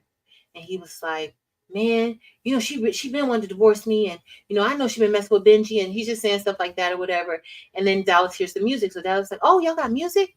Oh, I'm coming inside." So the friend pushes the door closed, and the friend says, "No, that's just Rona in there with her girlfriends. They just got a few girls over here. They're hanging out. Oh, girls, I need a woman." And so he's like, he pushes the door. He says no, and he goes, Ava's in there. And so now he's about to go back out, go inside. So the friend is like, "No, let me drive you home. You're not coming inside. Let me drive you home." So of course Benji is upset about the fact that, okay, he didn't let me in his house. Like, you my friend. Like, why you not letting me in come in your house? So then he leaves. Well, Ava is having a good time. She eventually leaves with Benji. My only question is, like, Benji drove there to the party. Did Ava drive? Like, I don't know. It's just like I just be having like a lot of questions, like a lot of technical questions that may not matter to most people, but I just need like the dots to be connecting sometimes. So he leaves with Ava. Benji leaves with Ava. They get back to her house and they hook up. Okay, so they hook up. He sleeps over. They're upstairs in the room. She gets up to go to work. She's going to leave him in the house. She already had the locks changed. She leaves him in the house, and well, she's about to leave him in the house. She sees him. She goes downstairs. When she gets downstairs, guess who's sitting at the little breakfast table or the countertop? Dallas. So Dallas is sitting at the countertop. He's eating some cereal or something, and he's basically telling her he's coming back home, and he's willing to give her another chance. He's willing to give her another chance. She has a lot of apologizing to do, and she's just like, at this point in the movie, like, after once she went to sign those papers, she had really found her strength. Like, she was just like she changed. Like, she really found her strength, and it was just like, it's over, right? So he's like, "My stuff is in the car." She's like, "No." But he's not taking no for an answer. So then he decides to say that he wants to go and take a shower. So he's going to go upstairs and he's going to shower. Well, he gets upstairs, and guess what? He sees the guy in their bed, or his former bed. And she's just like, she's calling out to Benji to wake up before he can really be attacked. Well, Benji put a whooping on him. And by this time she's frustrated. They're dragging him out of the house. Like, it was just a lot. It was just a lot of stuff. It was just for me, it was just a lot. It was just a lot. Let me scroll up before we get, because we about to finish the movie. Let me see. Y'all been talking quite a bit. Kristen, it's a lot in the chat, Kristen. So when he said it's easier, Dr. Monique says it's easier to work it out unless it's abusive. Yes. Yes. I thought it was gonna be better. Okay, let me scroll down. She gave him, so Nada said, agree, but guess the point was she gave him what he wanted without a fight, and even that wasn't good enough because he didn't let her go. Now, the part that I didn't tell you guys, like, his brothers were encouraging him. So when they sent him the picture, they were just like, "Oh, you're getting that divorce. Like, you're getting." So it came from like a lot of like, that's where that environment, like, it was more so controlling. A lot of like, they just had a lot of control over him. Another part that was mentioned earlier during the dad's sermon was that Corey Hardrick's character, Dallas, was the only one of the mom's sons to graduate high school. So it was like a lot of things like in that point to where you could see where possibly this family had been downed a little bit, or not even a little bit, a lot by the community. And it makes you wonder, like, if there was anyone really there ever to really uplift them. or to like help them get out of whatever situation they might have been in. So that's why I kind of wanted a little more of the backstory. Like I wanted a little more. Like I wanted to know a little bit more. Now we did get the part with the dad and whatever he had to do with the father and the mom and stuff like that. But I did, like I kind of wanted a little bit more. Like I could never make any type of connection with that character. Okay, so my name said, but when you two, hold on, wait, hold on. So Miss Ruth said it's hard. However, when you've had enough, you can walk away. Oh no, trust me. I know when you've had listen, when you, I understand when you've had enough, you've had enough. Enough is enough. Totally. When you leave, okay, but when you leave a relationship, the worst thing is to feel you wasted your life. It's not that you have grown and I've learned. Mylene, that is very true. And it's like you wasted your time. I have felt that. I know that feeling.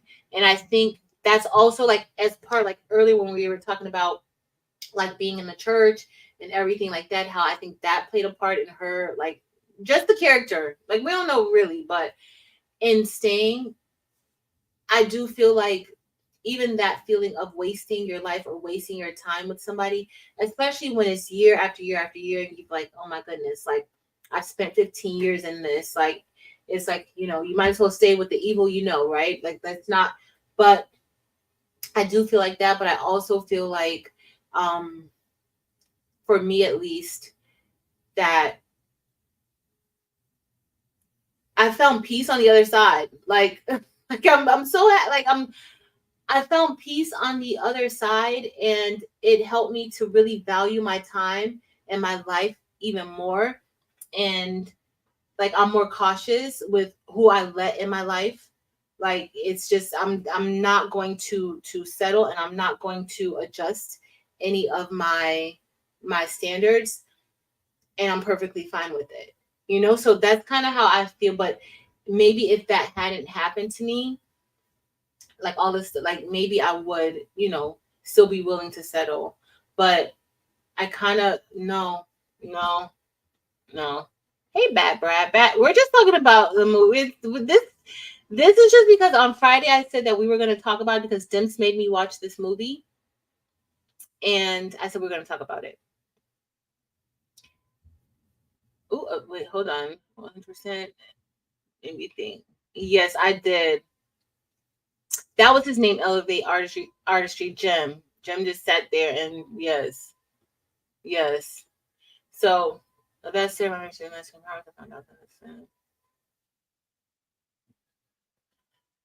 Oh my goodness, a Vester.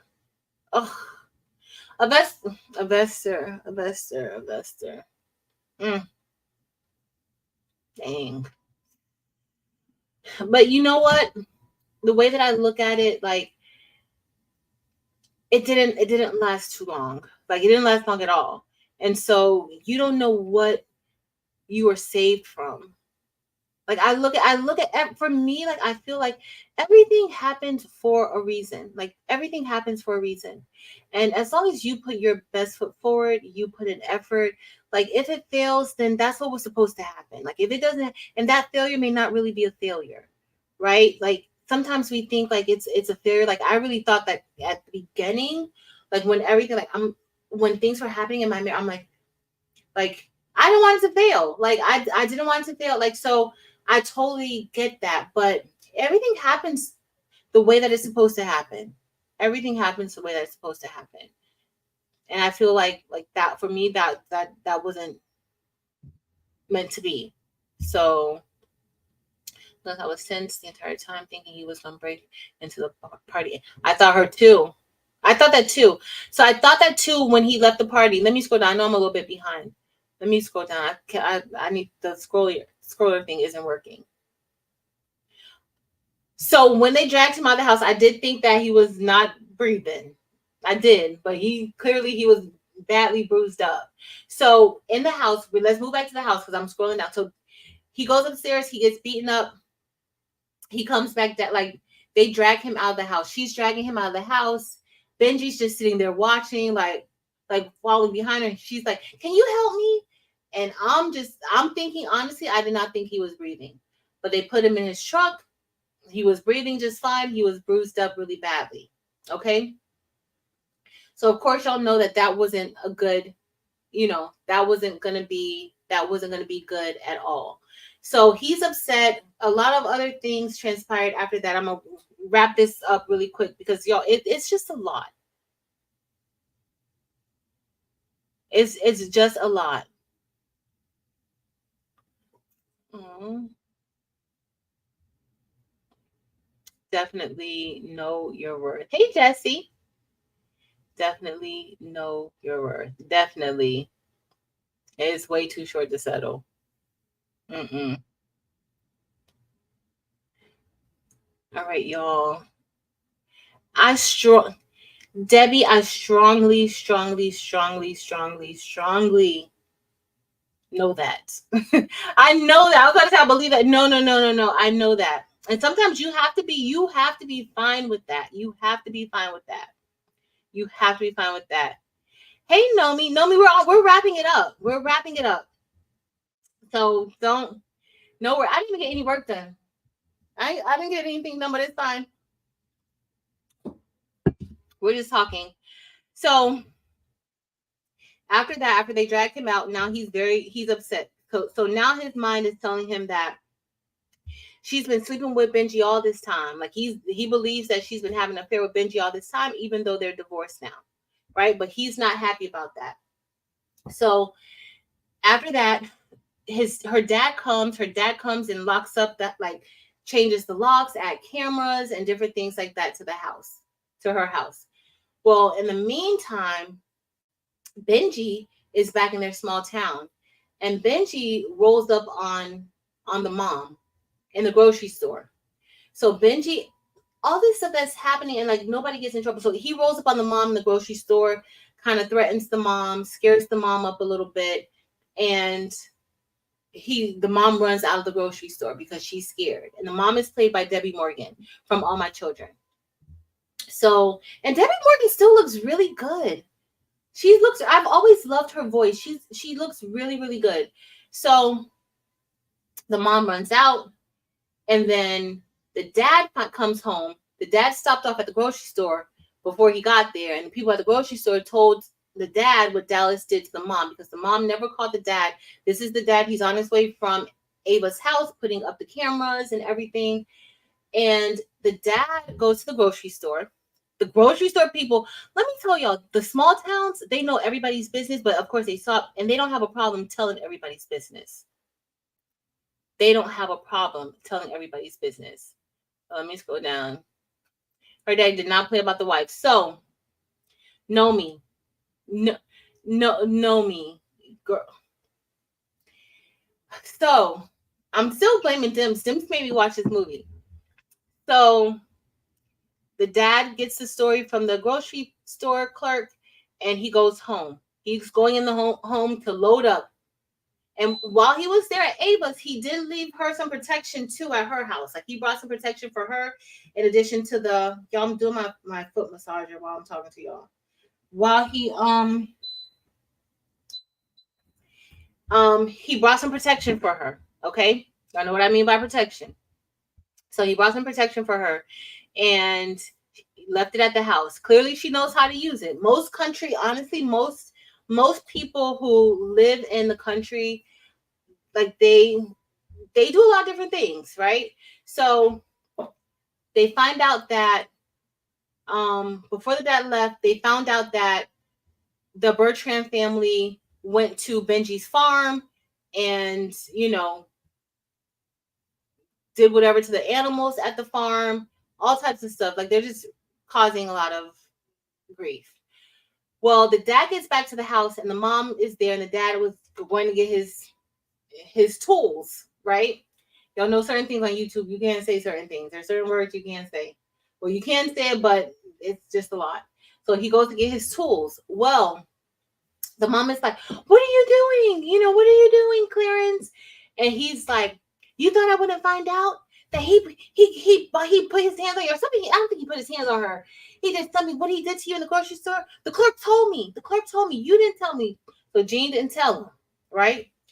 So he's going now. He's gonna go and he's gonna go confront them on their property. So he goes to the property. He pulls out his tools for Dallas because Dallas is there. And let's just say the brothers got together and they beat him down. Okay, they beat the dad down in the front of their house. The mom was egging it on. Like it was just it was really a lot of the parts for me were a little bit hard to watch. So he's just beating him down. The other thing was another unrealistic part was that they were in Atlanta. It's like everybody got every place so quickly. Like they lived an hour and a half away from the town, but everybody was able to get back so quickly, right? So the mom had already called Ava and was just like, "Hey, what did Karen D say? Hold on." Exactly. That was knowing the family. That was so unrealistic. That's what I did not like. Like it's the unrealistic parts that I didn't like. Yes. The ex coming out of nowhere. Y'all know Tyler Perry. It's always gonna be the ex. It's gonna be the bus driver, the mechanic, or somebody. Somebody's gonna come in to fill that place. But I do feel like after all the stuff that she went through, and I hate that like what's portrayed is that, even though she went through, like she was just ready to go with anybody. Like, yeah, that was somebody from her past, but like just immediately she was like, I hate that was the portray, like that's always portrayed in most of his movies. Like after one big thing, like the female character is just already like immediately ready to dive into the next thing like right away. And I just don't really think that is I don't really think that that's always realistic, right? Like, at least in my opinion, I could like I know everybody is different, but so beat the dad up. The mom had already called Ava and was like, "Hey, your dad went over to, the Bertrands because they told him about what happened to me, and so they're coming." They come and she gets there. She gets the dad. He's beaten up really badly. They had to call the ambulance to come and pick him up to, get him to the hospital. So she's at the hospital. Benji's at the hospital with her and the dad and the mom. Ayla then calls what's his face. Like she leaves the hospital because now she's pissed off. Like, you don't touch my daddy. So now she's mad, right? So she goes and she takes Benji's truck or car, whatever he has. She takes it and she's heading home now. But now she's trying to lure Dallas back to the house with her. So that's what she does. She lures him back to the house. She tells him, like, she makes something up, like, like, oh, me and Benji are here at the house, or me and Benji or whatever. You can't do it. Something, how she just called to kind of get him upset because she knows that he's a hothead. Now, this is another thing that's unrealistic for me. My mom has a lot of sisters. And she does have some brothers. Like I just have my baby brother. It's just me and he's not really a baby, but anytime I refer to him, he's because I was so much older than him when he was born. So my brother. But let me tell you something. My mom and her sisters, if something was happening with one of them and they're all together in the same place, they're all going. Like especially if it's like a situation to where something is like bound to happen, or it's a situation to where you mess with my sister or something like that. Like I don't have any sisters to really know how like that actually feels. I have god sisters, but like not to actually know like how something like that. Like my best friend, she's gonna ride. Like she's gonna be like, oh no, we're going together. Like, and she's gonna get out of the car before me. She's going to approach the situation before. Like she's just that person. So we don't like that anymore because we're a lot older now, more mature. But in our younger days, like, no, my best friend's still like that. She's still, because I always tell her, I even like, she knows, like, don't even look on YouTube. Don't even read my comments. Don't do anything because But for me, like my aunties too, I gotta tell them, don't read my comments. Don't read anything because they'll be ready to say something. I'm like, that like it doesn't bother me. Like, please, like everybody be thinking I'd be helpless sometimes, but they have no clue. So then he goes by himself. None of his brothers go with him, even though he's sitting on the steps at his mama's house with his brothers. Nobody went with him. Vera, I thought Daddy's little girls was a little bit realistic. No, I do feel like none of Tyler. I do feel like overall his movies are not realistic. I do. His movies and TV shows, I do feel like a lot of them are not realistic. I think that they come from actual events or stories that he has seen or experienced or heard about, and then he adds extra stuff to it. Like I think he adds like his own spin to a lot of the things. So of course, Dallas shows up at the house. He breaks into the house. He comes from upstairs. So she's sitting downstairs at the kitchen table, right? The kitchen countertop. She hears a boom in the house, like a bang. And then he's coming from upstairs. So he's coming downstairs. Did he climb up the window? Did he climb up the side of the house to get into the room? Because he thought he came down like, oh, I thought y'all was in the room. I thought he was in the room. Did he actually climb? Like, how did he get up there? She was sitting in the kitchen and you can see the staircase. So did he? So nonetheless, he comes downstairs. They're having their discussion or going back and forth.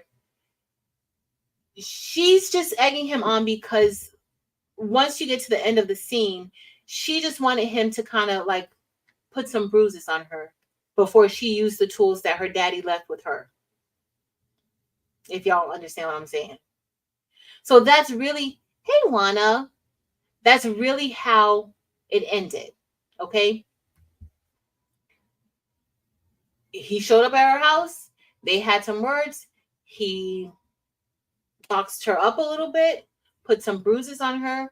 And that's kind of what she was going for. Like she wanted the bruises. And yeah.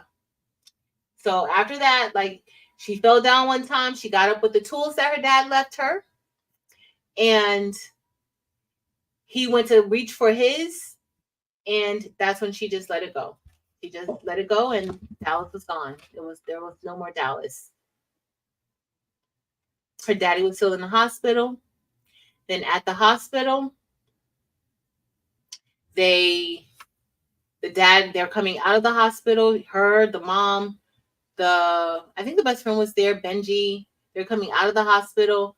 And okay, we're gonna wrap this up. They're coming out of the hospital and they see the family because I guess another one of the sons is in the hospital too, or something like that. It was just they see Dallas's family. Dallas's family, tried to say something to her, and that's the first time like she got like really, she got back at them when they were talking, and they just backed down like and that was the end of the movie.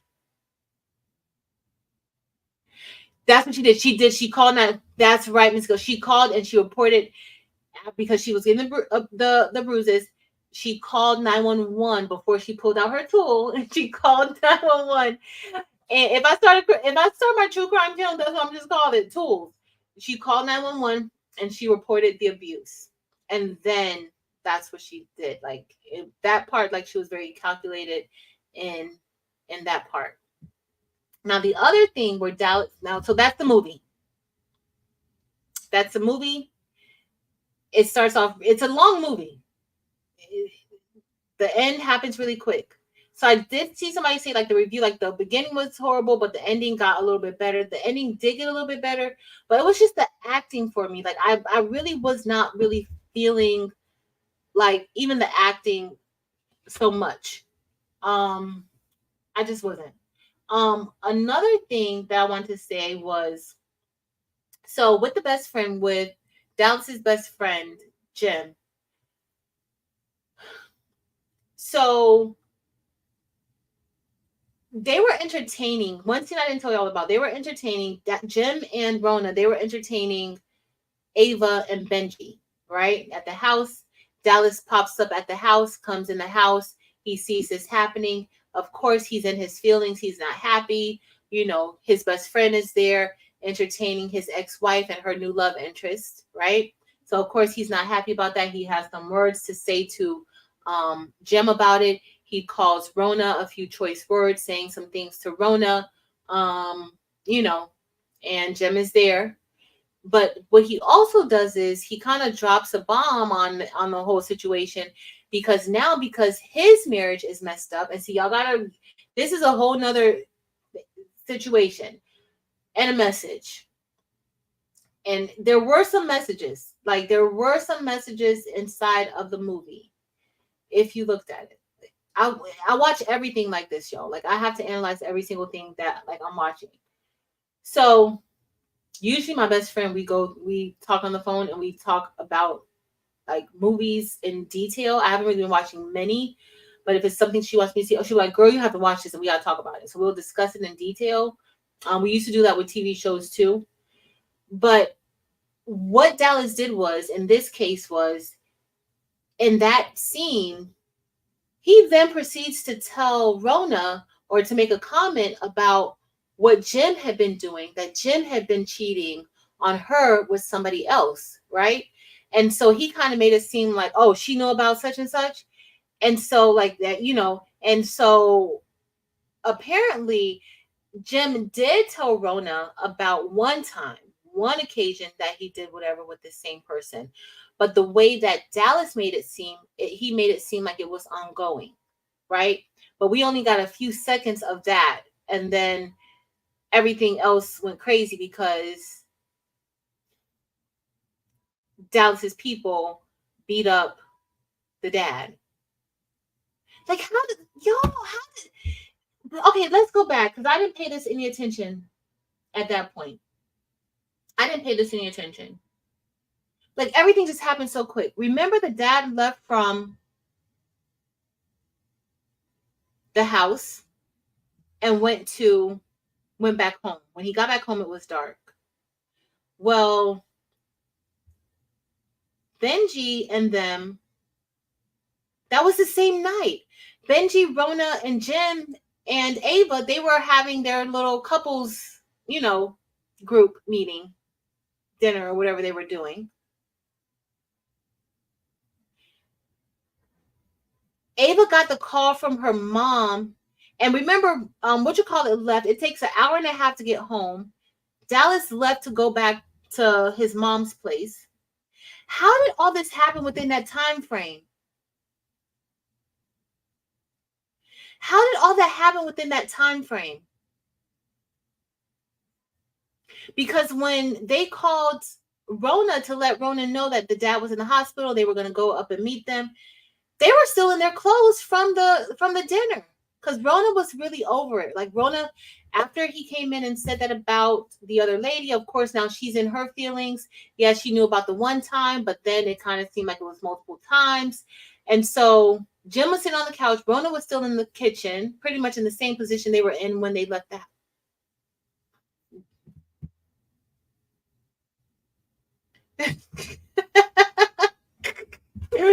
No, me, I don't understand. I don't understand at all.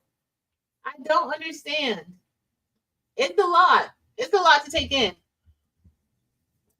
The time does not make sense. Hey, Mary Bear, I got my package. I didn't unbox it because I wanted to wait until you got from the woods. So I got my package. I didn't open it up. I can't wait to open it up and see it. I can't wait. But I'll wait till you get back. No, it was just too much. You can't. So LA artistry, that is the biggest point that I was trying to make. So the friend, as soon as his life, where he thought he was gonna be fine. He thought that this woman was going to continue, supporting him, being in this marriage and everything. That's what he thought. She left. She was like, nope, I'm gonna divorce you. Like, I'm gonna give you what you want. As soon as his life started to not be what he wanted, I don't know if it was ever what he wanted, but as soon as that divorce happened and now he has turmoil in his relationship, guess what he's ready to do? He's ready to cause problems in his friend's relationship. That was messy. Like, that was really, really messy. So, y'all just be safe out here. That was so messy. Did you tell her like that and it was, and clearly Jim had been putting up with him for a long time. Like, Jim was trying to keep peace. He was like, anytime he was like, oh no, she's been messing with him all this time, and Jim was like, no, she hasn't. That's not true. That's not what was happening. Like, at least Jim wasn't like saying like, I don't know, you might be right. Like, he was like, no, that's not true. That wasn't happening. But I do think the character, like, and he kind of alluded to like, oh, you keep, what, you want me to get help? You want me to get help? And I think that's also part of that whole, like, was it mental health issues that he had? Was it just his environment that caused him to be the way that he was? Which I think a lot of it does, because if you look how controlling like the mom and the brothers were, he was more so a little bit controlling too. Like, not a little bit, like he was controlling too. So it was just like, what, but none of that was really, really, like, we saw it, but none of that was really, really explored. And I get, like, the movie is for somebody, but I think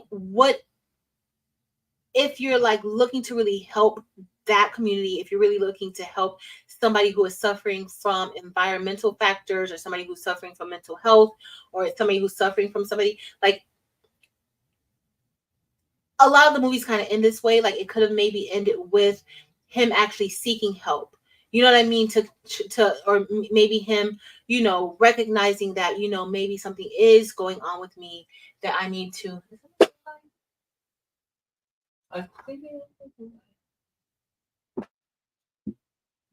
Or him thinking that something really is going on with him. I thought I saw my pool guy walk by, but maybe I didn't. Like, I think maybe if it would have went that route, maybe I could have like really like seen some benefit of, like, you know what? Because somebody who's watching it may also be having mental health issues or suffering from environmental factors that have caused them to be a certain way. Can we show that? And maybe she, like, after going through all of that, like, the first thing she did was jump into another relationship or jump in with somebody else. It pretty much seemed like it was about to be a relationship. At least in my opinion, it seemed like it. Like, they were, moving into being together. So I did feel like that could have been addressed a little bit better. But that was a movie, y'all. That was a movie. Like, we literally went through the movie. So let me know. Let me see what else y'all saying. You know me, I can't watch it. I can't. It was Dempsey's fault that I watched it. Definitely just the movie. Definitely not real life, because for me it's not really realistic. However, some people said that they've seen certain things, occur. So I think in a lot of things we can see, if you can relate to it, sometimes it can be helpful, sometimes it could be harmful. It just depends. So the only time we went to town was when she said she was an hour and a half away. Exactly, because she said that she lived an hour. They said that because they lived an hour early on, they said that they lived an hour and a half away. So she was only an hour and a half away from her town. How do they get back and forth so quickly all the time? And I've driven in those Georgia, like, parts like that, it does take a lot of time to get from one place to the next place, one town to the next town.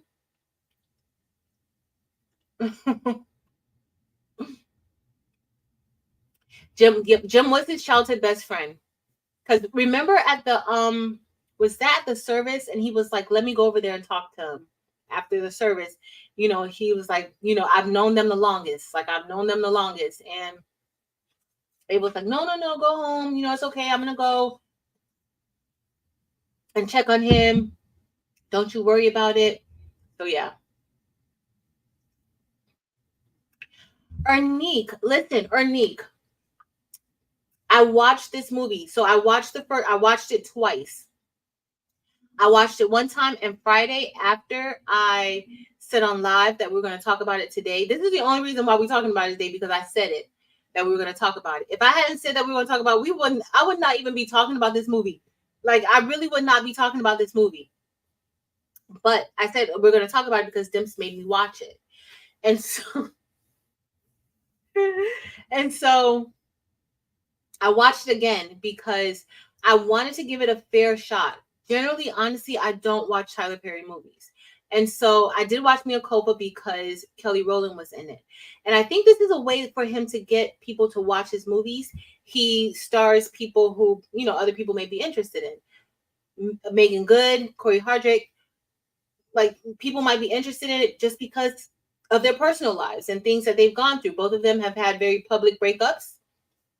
And so, people know who Megan Good is. A lot was going on with her. Now she's with Jonathan Major. So a lot of people. So Tyler Perry is very smart, and he's very strategic in how he does things. He's very successful in what he does. His movies are meant for people. He has an audience, and they love his stuff. So he knows what he's doing. So I went back and I watched it a second time because I did not want to have the thoughts that I had from the first time I watched it. And I really wanted to watch it and to pay attention to it. Like, I really wanted to pay attention to it. I really wanted to see, like, I wanted to find the good. I wanted to find, like, some of the good parts in the movie, right? And I wanted to see if I could really relate to any of the characters. And so, y'all, okay, also let me let y'all know too. I love writing too. Like, I actually like write short stories for myself. I've never published anything. My mom, so when I was younger, I used to write a lot. Like, I used to have a lot of things. And my mom is probably gonna watch this, and I know she's gonna feel guilty and bad because she watches everything. So she's gonna feel guilty and bad again. But I gotta tell y'all this story. So I've always loved like creative things. Like, I've always liked to write poetry. I love poets. I love reading poetry. I love going to like the poetry shows. I love all that stuff. And so I started writing at a very young age. I would start writing like short stories, and like I started even developing like a novel that I was writing. Well, I keep thinking that my pool guy is here. I don't know. My mom and dad got divorced. They got divorced like when I was like 21, 22 years old. They got divorced. And so I had like a whole bunch of my novels, like all of my work that I had did, like, and my mom had it like at her house because I wasn't staying with her. Like, she had all this stuff, all my books, everything that I had done, like everything that I had done. My mom had a garage sale, and she was putting stuff out, and she sold my stuff. She didn't know, and it wasn't intentional. It was not intentional that she stole, like, and somebody came in, they clearly they were looking through the stuff, and they purchased it. They bought it. And so she felt bad, like it's all good. But after that, I really did not want to write much. Like, I at that point, like, I stopped like really even caring to write. As like, I just stopped. Not until maybe like 2019, like mid 2019, I actually started back writing. But it's definitely not like over those years. Like, I would still write a few little pieces here and there, but in 2019, I actually started back writing. And so Terrell always bothers me, like, are you done yet? And I'm like, I don't know. Like, I don't even have time to even dedicate to that anymore because now I'm using all my creative juices on my craft and stuff. So I like, but I stopped writing after that, like after my mama sold my stuff in her garage sale. So I do pay attention to like a lot of things. I like analyze. I'm thinking like, oh, that should reach it. But I do think Tyler Perry needs to get him a dedicated team of writers. He doesn't have to write everything. That's just like if you have a business. And this isn't just me saying for Tyler Perry, this is me too. Like this is advice that I need to take myself. Like just because you have the idea, you have the idea, and just like Tyler Perry likes to give actors and actresses who are not necessarily, getting a lot of work, he likes to give them an opportunity to work. And I like that. Like he likes to give them an opportunity to work. But just like that, give the writers an opportunity. Like just like me, like, yeah, I may know exactly what I want to do. This may be my idea, but other people can help to get your idea out too. And it can be a lot better than if you're trying to take on everything for yourself. Like it could be like it could be so much better because now you have you have free brain space to like work on something else or maybe make certain parts a little bit better while everybody is working together to get the project done. So that's kind of what I think. Like Tyler, like the movie overall could have been it could have been a good movie, at least in my opinion. I don't think it was a good movie. I'm sorry. I know some people probably think it was a great movie. I don't necessarily think it was a good movie. I don't think that Corey Hardrick's character, like not just his character, the acting for the character, I wasn't really convinced by it. But somebody's gonna like it, right? It's somebody. There's something out there for everybody. I like true crime. Everybody does not like true crime. In fact, Taylor hates true crime. Like she doesn't want to listen to any true crime. She doesn't want to know any true crime. She doesn't want to. So it's just a matter of personal preference, right? But I do respect what he does. I respect that. But I do think that he needs to, honey, you need to delegate. You need to hire some more people.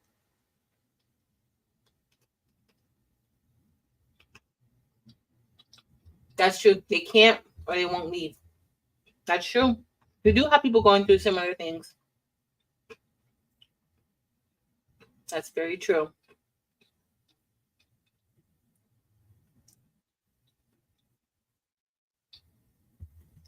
Miss Robin, that's what I want. Like I want a movie where like it's a good ending, right? Like, yeah, okay, so Megan's character, she stood up for herself. She planned what was gonna happen. But can it be to where exactly? Like, can it be where the couple can like actually work it out? Like I haven't seen, I don't think I've seen much. What about No Good Deeds? No, I don't even remember No Good Deeds that well. But yeah, no. Oh yeah, I only briefly said when the dad went there and said something like they had did something to it, but I didn't like elaborate on it. But that's how sadistic it was. Like he's going to the man's farm. Like this is this guy's livelihood. Evie, I gotta go back and watch it and see what this child is for when I go back and watch it and watch the chat. That's probably true. That's probably true. That's probably true. He probably was scared of the family because he just like he said that was his friend. Like he was. Oh, this is the first time I got this balance breaks.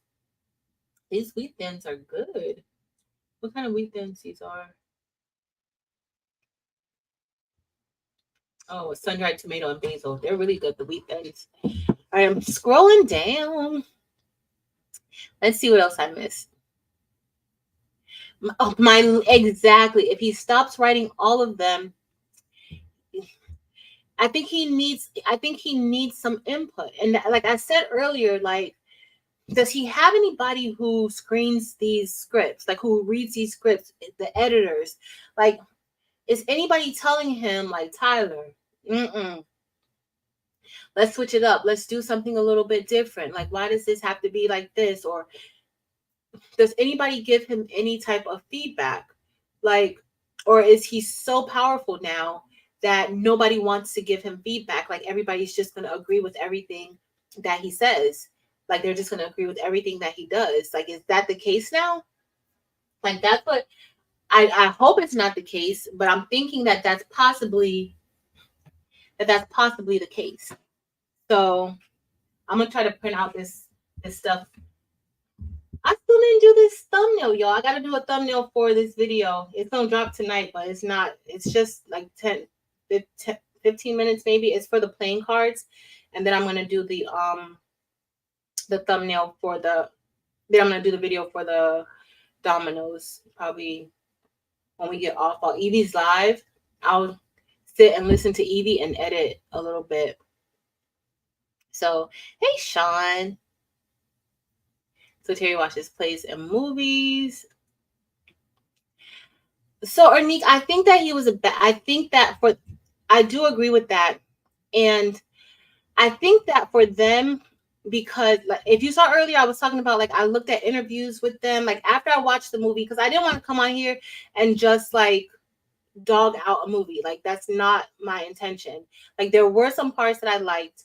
Megan Good looks fabulous. Her friend was beautiful. Like, Debbie Morgan looked amazing. Like, it was like the cast looked pretty good. I did not like Corey's haircut with the long. I didn't like that. But what I did feel like, he gave them an opportunity. Both of them have been going through a lot, and they had an opportunity to star in a movie.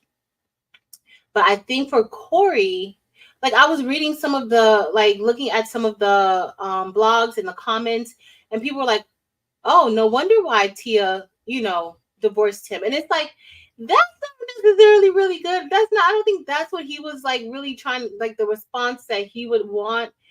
But it was just a little, like, it was just not, it wasn't for him. It wasn't for him. It wasn't. I don't think so either. But he did get an opportunity, So that's, I kind of have mixed feelings. Like, I'm happy that he was able to get a job, a film, Megan Good too, and they were boasting, not really boasting like that, but they were happy about being paid their worth, like what they feel like they were worth. It was the most that they've ever been paid by a producer. So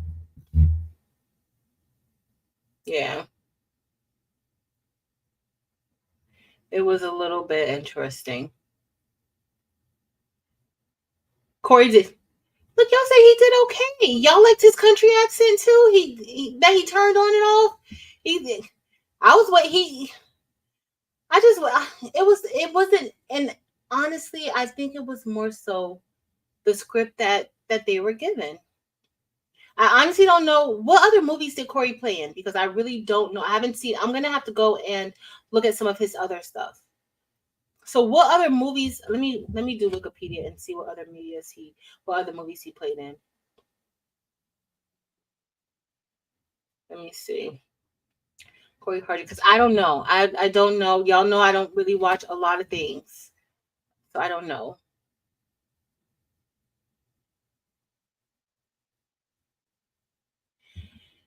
Listen, mama, she felt so bad for it. She felt so bad for it.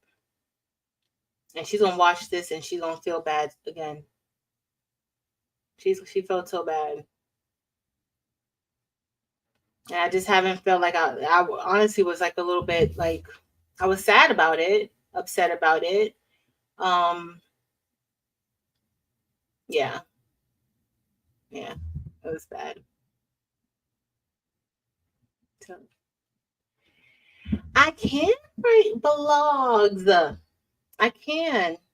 I thought about that too. like doing some blogs. I've written a few blogs, like a few personal blogs, but I can write some blogs. I can.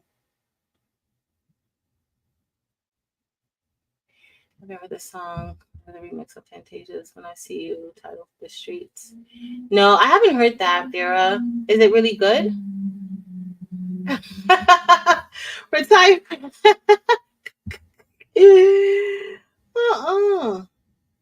So he was in a film called Brotherly Love that co-starred Keke Palmer. I did not really see that. He was in the Tupac Shakur movie, All Eyes on Me.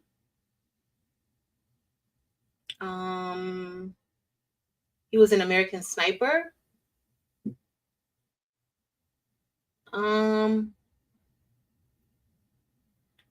He was in Blue Hall.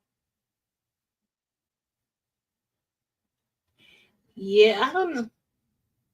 So he had a guest appearance on The Game. Yeah, I don't really know.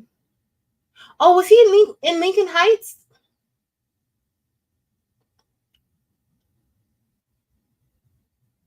Yeah, I don't really some of the movies that I see here, I don't really know. I don't really know them. So I can't really say that I really know, his acting style or anything. I'd have to go watch it and see. Because I don't really know. I'm sorry.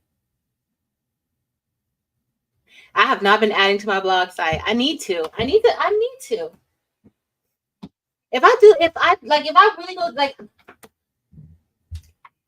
teaching takes up so much of my time. Not acting. That, yes. Yes. Yes. I wasn't convinced. I was not convinced. I'm gonna have to get my true crime together. No worries, Lily Boone. Thank you for being here and thank you for coming and subscribing again. Thank you.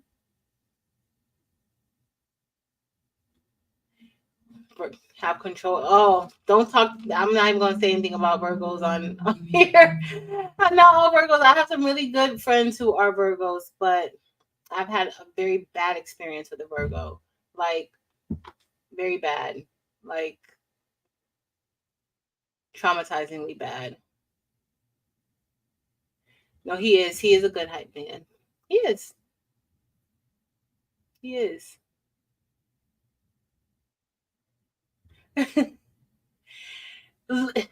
Evie, exactly. It was a lot. It was. It was. It was.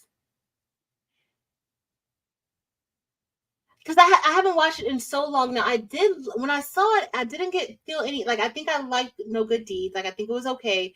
I did like The Family That Prays. I did like that. I did. I think that's what it is. And I talked about that earlier. Like, if you have all people, y'all, if you have friends that, it's so strange to never have a disagreement with anybody. You know how some people say, oh, I'm so happy, live a peaceful life and everything. You want a peaceful life. We do. Like, you want a peaceful life, but it's just not realistic to have a life where everybody agrees with you. Nobody challenges you. Nobody makes you think, right? If these are people who are really in your corner, it's done from a place of love. It's not done for, like, they're not being jealous, they're not being malicious with you. Like they're actually looking out for you. I always feel like if I'm doing something and you're letting me do it and it's wrong, and you sitting there smiling in my face like, oh yeah, that's fine, then immediately, like, after something, I'm gonna think like you don't care about me, like you don't care, like you won't. I'm starting to think maybe you want this to happen to me. Like, you want, like, that's just my mentality. That may not be, how it really is, but that's just my opinion. So I don't feel like anybody, like, if you just sit there and you just agree with me all the time, like, first of all, I know I'm going to say something a little weird. I know I'm not going to do the right thing all the time. And I know that I could easily, like, change and just shut down. I know that. But if you just, okay, like, you're just okay with it. Yep, that's really fine. Oh, no, yeah, that's great. And it's not great. Like, tell me. Tell me first. Like, I will go see my best friend and I'll go there and she'll be like, girl, sit down. I need to wax these lips because, girl, your mustache is thick. Like, she will tell me. I'll go in there with my lip gloss thinking I'm cute and everything. And she'll be like, you ain't see this little extra hair right here that's like a little bit too long right here? Like, girl, sit down. She'll be like, sit down. Because, no. Like, she will tell me, like, but also, too, like, you have to be receptive. You'll know when somebody doesn't mean well for you. You will know when somebody does not have your best interest at heart. You will know. You will feel it. But also know when people who genuinely love you, when they tell you something, learn to be receptive of it. And sometimes you just have to reflect. Listen, you may eventually disagree with them, and that's a conversation you can have because maybe there's some misunderstanding on their part. But think about it. Reflect on what they're saying and see if it does really apply, and then move forward, and you have those conversations. But y'all, everybody can't agree with everybody. We're all different. If we all agree with everything that everybody says all the time, then that means nobody is different. We're all the same. And that's just not true. That's just not true. It's just not true. So that's my piece about that. That's what I gotta say about that. So Dan said the only way that he'll stop writing everything, if people stop watching, he loses his prime deal because of more viewerships. Yeah, that's probably the only way that he's gonna stop watching. But I think people are still gonna watch his stuff. Like, people are still going to watch it just because it's just so out there. So people will still watch it, and that's what's gonna happen. So he's been going from company to company, right? He's like, remember, he was on Owned, and he was with Turner at one point, and then he has the Netflix deals, and I think he still has some movies maybe that he has to do for Netflix. But with Amazon, with Prime, I think he has like 4 movies. Like, he has a number of movies that he has to do for them. I don't know the exact amount of movies, but he still has a few movies that he has to do for them. So that's just, let me turn this off. I'm only going to stay on for a few more minutes because Eve is going to go on soon. Y'all know I got to turn, I don't want to blow a fuse because I'm always blowing a fuse when I turn this heat press on. But I'm going to do my my patch while we're here. And I'm going to print out the Londa's label and Lily's label for her stuff. And I think we'll be good. Then I did not know why those, and they were so thick. Like, he just did not, like, I don't know. It was just a lot. Yes. They add supporting details. They also provide good transitions from one scene to. Yes, I agree. I totally agree. That's the one thing that I do like. I do like that he paid them, and they said he paid them well. So, and he's gonna make some good money off of these movies. He's gonna make good movies. He's gonna make good money off of these movies.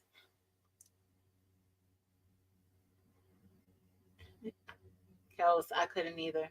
I couldn't. I tried, but I want to watch some of his other movies and see how those go. I'm so far behind. I get so far behind. Oh, American Sniper. So was he like the star, or was he like a supporting cast member in American Sniper? It sounds familiar. This light is so bright over here. It sounds familiar.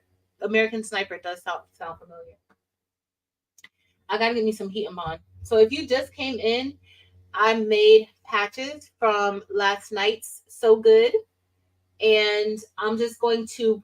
I made it a little bit larger. I increased it to 110% of the original so that it can cover the back of, and while that's heating up, while I'm talking to y'all, I'm just going to remove.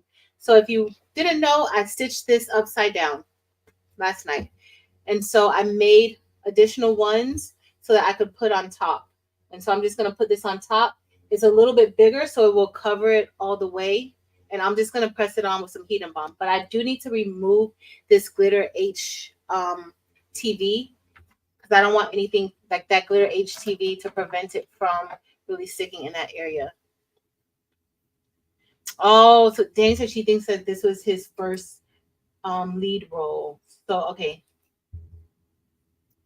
Oh, that's small. He's a bit of part in TV shows. Okay. Oh. He might, but I think honestly, Marlene, I think that Tyler Perry, I think that it's almost like if something is working for you, why change it, right? Like, regardless of what my opinion is, he's mega successful. Like, he's beyond, like, he's successful in what he does. And as I said earlier, he works very hard. Like, he works very hard for what he wants. And he's found a lot of success in it. So he may not feel like, this might be the attention that he wants. Like this type of commentary, like this might be like he's probably fine with it. I honestly think that he's perfectly fine with it because he said in his interview, like one of his interviews, like he's like, because somebody asked, like, where do you get these from? He was like, oh, like real life. Like I've seen stuff like this happen before. So just because I haven't seen it happen before doesn't mean that it hasn't happened. That these aren't legit stories. I do think he adds a lot to them, but it's just, I don't know. I don't know. I honestly don't think like he's looking to win any awards for the movies. Like he's fine with producing the type of movies that he's making.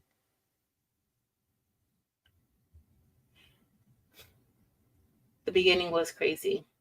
I can do bad. Was Mylene? I can do bad all by myself. Was that what Taraji P Henson was in? Because I think if that was, then I saw that one. I saw that one. He does not have to. Delonda, I agree. I agree. He does not have to change. But that also brings me into his workmanship, his consistency, um, and he doesn't stop. He just keeps going.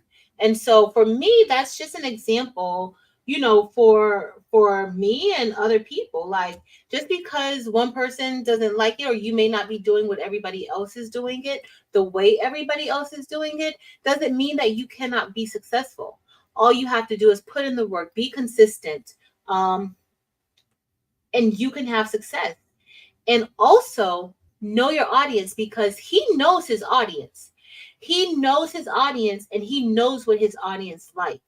So in business, that is very important. That's why I say he's smart. He's smart.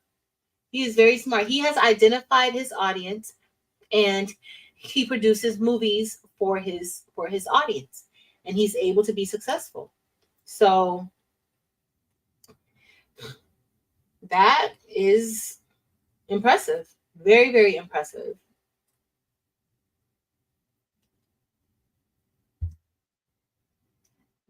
It's not the movie itself, but the editing. Let's see. Some of those scenes may have been cut short, which might have messed up the flow of the movie. That's true. I also think that, like, even at the beginning, like small details. So because I've seen like how Mia Culpa was, and then what's the movie with what's that movie called, y'all? Fall from Grace. That was on Netflix. I think was that one of his first Netflix movies. Just a lot of things that was just didn't add up. Like a lot, just like as far as like the scene, the props and stuff like that. Like that's what I think like kind of throws me off. Like I'm paying attention to everything in a movie. So when it first started out and I see those like four cars with the hearse in front of the church, and I get into the church and then there's like a lot of people inside of the church. The choir stand is packed. Like it's, and I'm just thinking like, where were all the cars? So I can't get past things like that. Like the things like that that just it doesn't add up. I can't get past things like that. Most people won't pay attention to stuff like that. Like that won't bother them. And for those people, like I wish I could like it wouldn't like I wouldn't notice stuff like that. I really do. Um, but I noticed it, and mm-mm, mm-mm.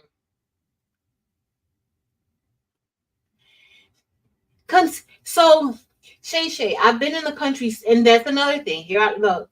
I've been in the country quite a few times. In those small towns in Georgia, nothing is close. Nothing is close. You can't walk to anything. You saw how when she was running, that's probably behind somebody's property, or she was running, her car was parked, and she was like, that's how much land that's out there. Like there's a lot of land. So I don't even like that's what I'm just like that was a lot. That was a lot. But that's all I got for today for Tyler. I'm gonna try to get this done and get I took out the label maker so that I could go ahead and get my labels printed for Delonda's shirt, for Lily's what you call it, for her transfers. And then I gotta upload this video really quick. I have to do a thumbnail quick too, because I didn't do a thumbnail for it yet. But I do have the picture for the thumbnail already.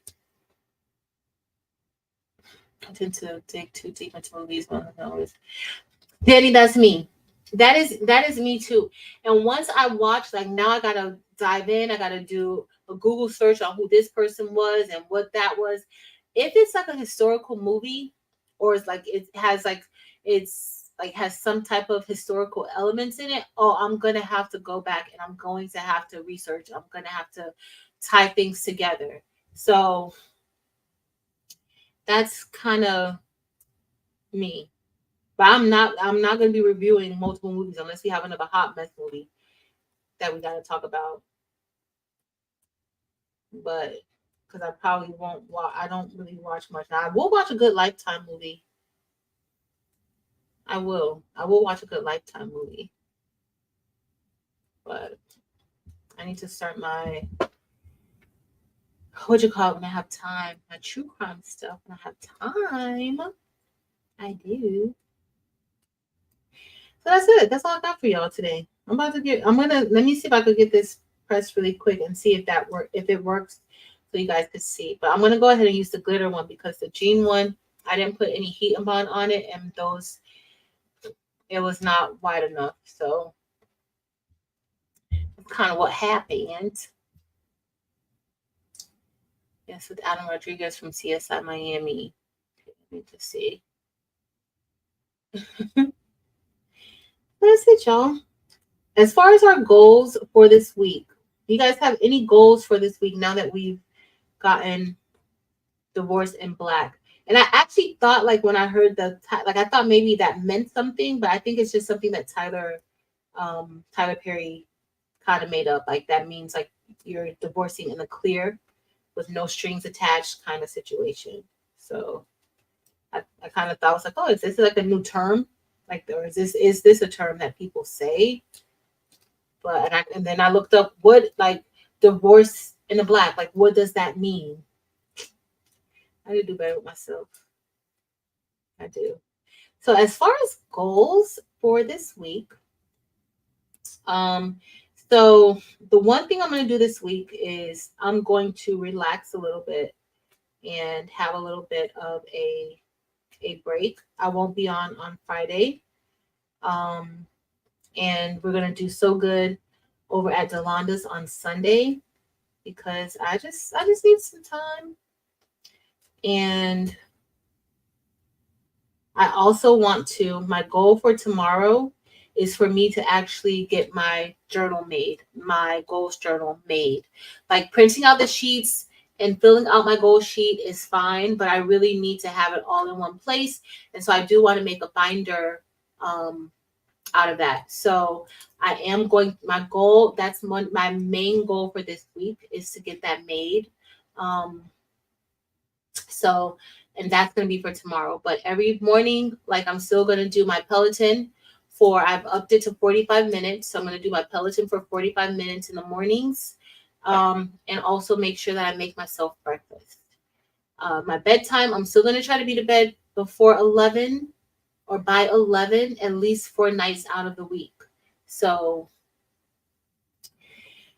that's as far, like I'm not really giving myself much to do this week. I'm still going to do the content that I'm supposed to be doing. And that's it. Like I'm not really going to be stressing myself out too very much. Because I just don't want to. Nothing owed. Yeah, that's what Miss Gill, that's what he was I think that's what he was kind of saying, like you're in the clear, like no strings attached, like no kids. They did own that house together, but he told her that she could keep the house because her parents put the down payment on the house. So that's why he was letting her keep the house. But I really thought when they went to that attorney, I really thought that they were trying to pull a fast one on her. And she just didn't read the paperwork. There's no way that she should not have read the paperwork. So I'm gonna go. Hold on. Let me get those transfers. Let me go ahead. Get Yolanda's shirts. Get this all packaged up.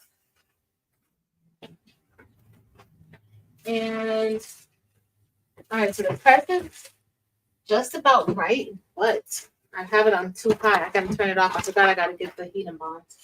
Let me get the heat and bond. I'm gonna turn this down a little bit. And then I'll turn it back up. Maybe. All right, let me see. All right. But yeah, that's what that's what we got going on. Okay, what did I do with the glitter one? Did I put the glitter? Oh, here it is. So I'm just gonna package up. I don't know if y'all saw Yolanda's shirt. This is Yolanda's shirt, and these are the I'm gonna fold her shirt up, and then I'm gonna put this inside of the package for Lily. But this shirt I made the other night on Friday. Super cute. I'm about to package it up for Yolanda so I could send it to her because she keeps telling me to run her shirts.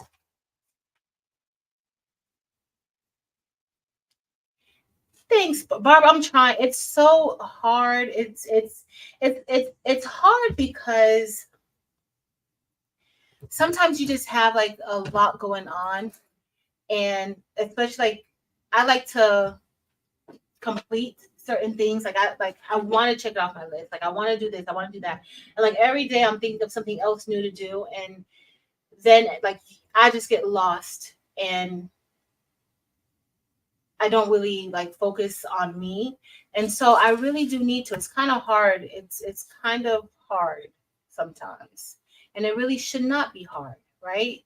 But sometimes it is kind of hard sometimes. But I'm trying. And I know when we get back to school, we have a new principal this year. And so we have a new principal. You guys know I always talk about Flippy. When I'm talking about Terrell, like I'm always talking about Flip, and some of you guys have seen Flip. If you've ever gone over to the Craftabilities channel, she's leaving the school.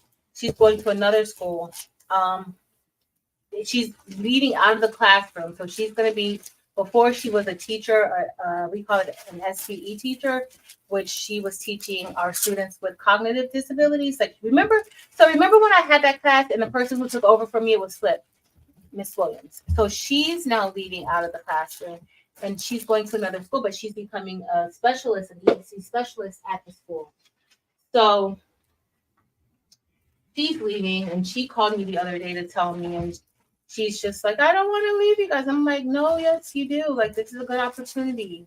Like, this is what you want to do. Don't It's fine. She was like, y'all not gonna talk to me. I'm like, we're going to still do the same things we're gonna do. That just means we're gonna have more lunch dates or dinner after work. So because we did spend a lot of time after work together. Y'all know, like y'all see, we spend a lot of time together. So she's a little bit she's not she's a little sad about leaving, but I told her like that's great. That's a good opportunity for you and it's gonna be okay. Like we're not gonna her main thing is like, y'all better not forget about me. I'm like, I don't wanna leave and we never hang out together. I'm like, girl, we travel together. Like, what do you mean we're not gonna hang out together? Like, we travel together, we do all types of things together. So mm-mm.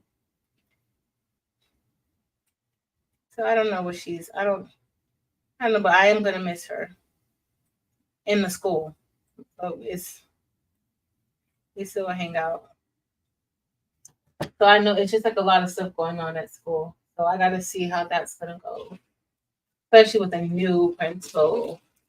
Thank you, Deborah. Delonda, I got your shirt package. So now I just gotta print out the label. I'll print out the label in a second. I have the label maker right here. Definitely don't want any drama. So I don't this is going to fray a little bit around those edges. But I think maybe it might still look good even once like if it frays around the edge. I think maybe. But we'll see. So I'm just cutting out the heat and bond put onto the back. Is Sean still here? Hopefully Sean is still here. Or did Sean go live? Is she quilting today? I wanted to get the adhesive she was talking about last night. Is Rachel here? I think I saw Rachel earlier, but I know this is not our typical live. This honestly, we just talking about the movie today. I don't know if I'm ever going to talk about another movie again. It's going to have to be a good. It's going to have to be a real good and juicy movie if I talk about it. Or maybe it's going to have to be real good and juicy or a hot mess movie. Either or. Either or. Use fray check on the edges. Okay. Where's my fray check? I think I didn't bring it in here. It's in the other bathroom. And that's what I'm going to do. I have some. I'll put it on there. Because I really probably should put heat and bond on the back. And then press it on. But I didn't put any heat and bond on the back of it. I didn't even think of putting heat and bond on it. But I'll use the fray check. And if it lasts long, then I'll probably will give this away probably in a so good. Because I think it came out good. The word changes looks good. Remember how last night it looked a little bit, I guess where the smaller parts are, but it looks good. On the glitter, I think I'm gonna when I press it down maybe, but I think on this one you can see it definitely see like the letters a lot clearer to me. The word and changes, but I think it's also to the contrast of the color and the material in the back. Thanks, ladies. You guys are on it. She's not. I'm not sending her crate this time. That's why.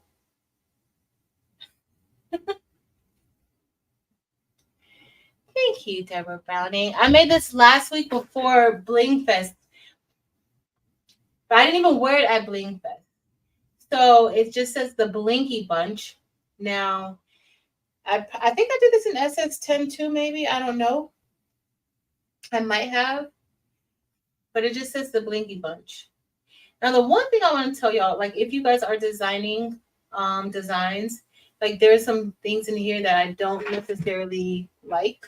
What I do think, like you see, like the contrast in the outline of the word "the Blinky Bunch." I know we're not here for this, but there's parts where I did not put rhinestones to separate the letters. Like I definitely think that that is definitely needed. So like where this eye is, there needs to be like a clear separation line of stones. That just helps the letters like really stand out more, in my opinion, I think. So I still play on the Brady Bunch. Like how the Brady Bunch, y'all know in the Brady Bunch there's all the different characters in the boxes. That's kind of what I was going for. I know. This is it. So I'm gonna go ahead and put this on here. All I'm doing now is placing this here. Yep. Okay. I think it's in the shop. It may be on. It may be in the Etsy shop. It might be in the Etsy shop.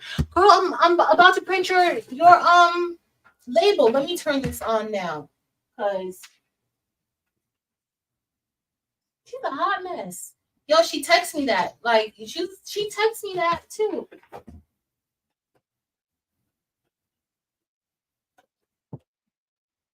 Like, give me my shirt. Okay, I found it. Hold on. I'm gonna just put this on here really quick. And then I'm just pressing a heat and bond onto the back of this one. And then I'm gonna cover the upside down part that I did. That's a mess. Whew. And we put it on the shirt over here. I'm gonna print out her label so that she can get it. Don't want no problems. Oh, that was enough.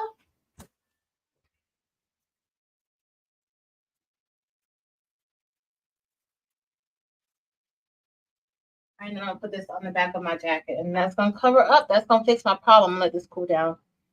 And that's gonna fix my problem.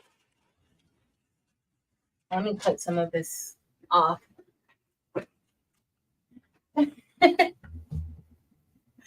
Yep. So,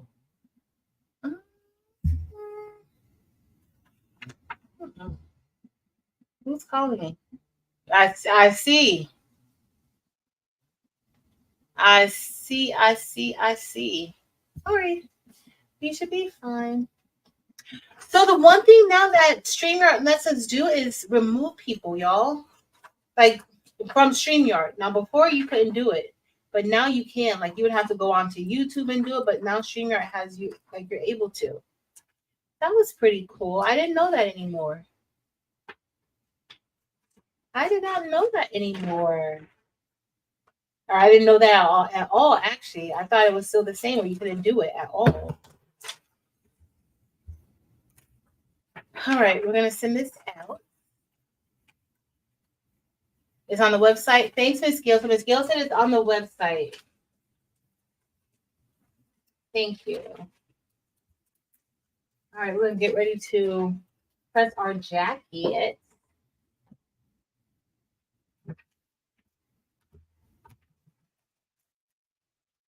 So did anybody else have any goals? Thanks, Miss Leslie Patchton. Did anybody else have any goals today? Let me know. Oh, I still did not change. Okay, I'll probably upload it for 8 o'clock. Next. Sorry, y'all. Don't know, I was in the middle of uploading a video. And it's on the step right now until I get back on here. Yeah. All right, we got this already. And I'm just gonna print out the labels and then that's it. That is it.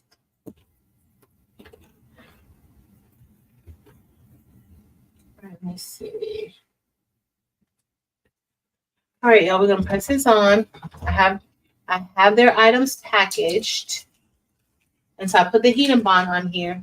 So now it's like, and then I have some extra heat and bond on here too. I need to get that off. I'm gonna burn the edges. I should have burned the edges first. I didn't even think to burn the edges, but it's not too bad. I'm gonna just cut it. Where's the scissors? Scissors. Right now I'm doing the Polono label maker. It's a Polono label maker. But this one is not wireless. I do have one that's wireless. This one is not, and it's not really, the other one really isn't wireless. Like you have to do a few extra steps, which, but this one's, it gets the job done. I've had it for a while now. And it does my labels. It also does like the little small circles. So if you want to put like thanks for your, it's, thank you for shopping with us or whatever, you can print those out like circular ones. I got some holographic labels to print on, but it's a thermal laser printer. Thermal label printer. Label printer. But yeah. All right, I'm just cutting this out. All right, so we're all good. So now we're going to press that. What happened with your Wi-Fi? So Deborah Brown says her goal today was to unpack from her last bag from traveling. That is a goal. That is definitely a goal. All right, so remember what I said about this one. I stitched it last night, but I stitched it upside down. So, but I do like how it looks like where it's stitched onto the actual jacket. Like even without a background, like that still looks good. With the background of the jacket, it still looks good. But I'm going to put this on top. And so what I did was I made the patch 110% larger so that it can really cover that patch that we stitched on. Okay. I read The Darkest Child.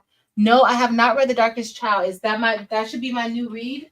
Because I haven't read since I finished the third book of Housemaid. So I need to. I need to. Where do y'all know how many times I lose the pressing pillow? Like I literally lose the pressing pillow every other day. I have no idea where it is. It's not where it's supposed to be. So with these jackets, you do need, like I would suggest having a pressing pillow. Because of all of the different seams. But we're gonna go with it. We're going to go with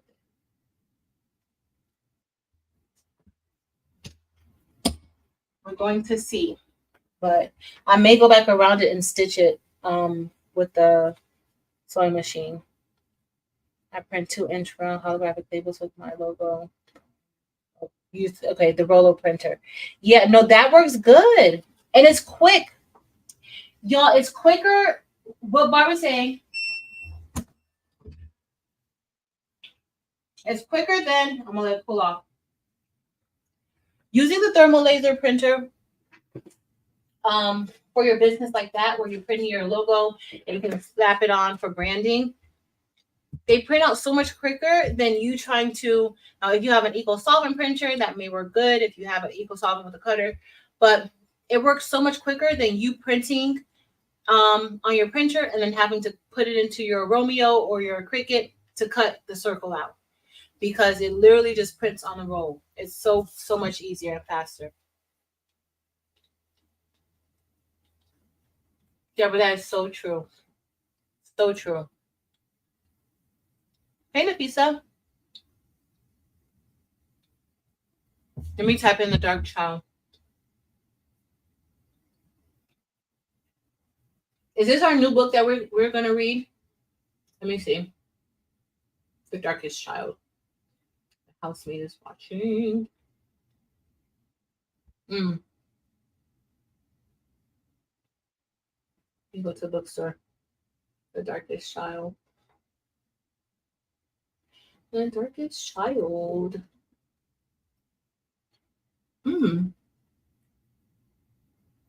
By Dolores Phillips.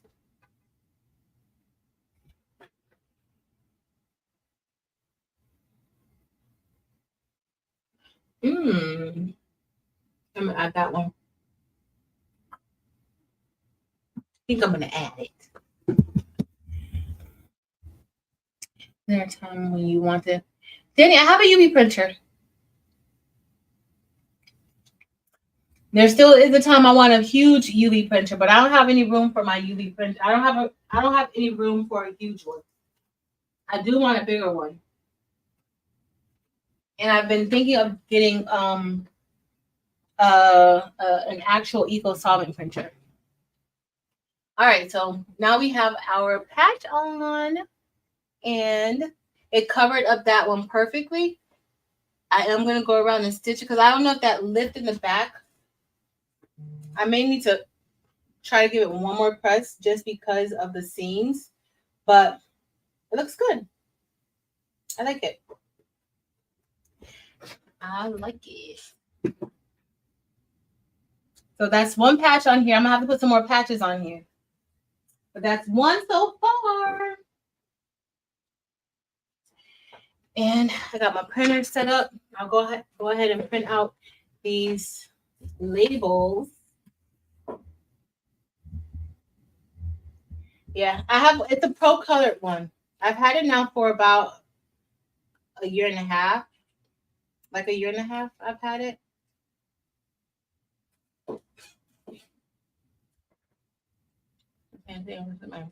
Running.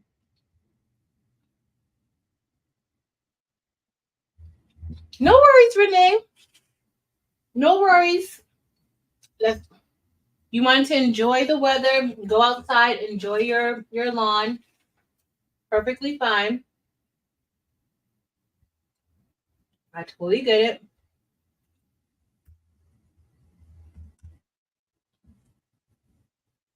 Can we do a book that has a booby? Well, Delonda is the book club coordinator. Delonda, she gotta tell us what's next. Miss Joy wants a book with a movie.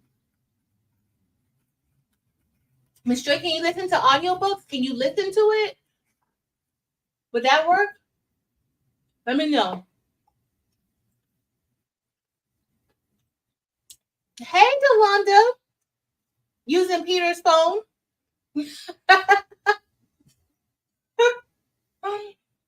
So, Delonda, we have a request for a book with a movie attached to it. I'm gonna tell y'all, I usually prefer, like, there hasn't been, y'all tell me if you found any. For those of you who read and watch movies, have you found a movie that's been better than the book? Let me know. Have you found a movie that you could say is better than the book? I haven't found one yet. I haven't found one yet. As much as I love Twilight, I love the Twilight series, y'all. As much as I love the Twilight series movies. Like, if I ever get like bored or just like have to hear some noise, I'm going to turn on Twilight. I might even turn on. I also like the Hunger Game movies. I like dystopian type of things too. But I also like the Hunger Game movies. But even those movies, they're good movies.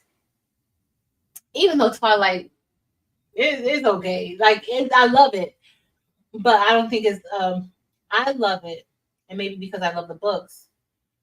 But I don't think it's just a great, wonderful movie. I do think Hunger Games is better.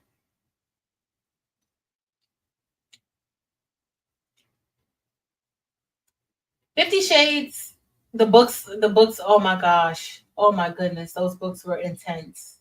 The books were intense. The books were intense.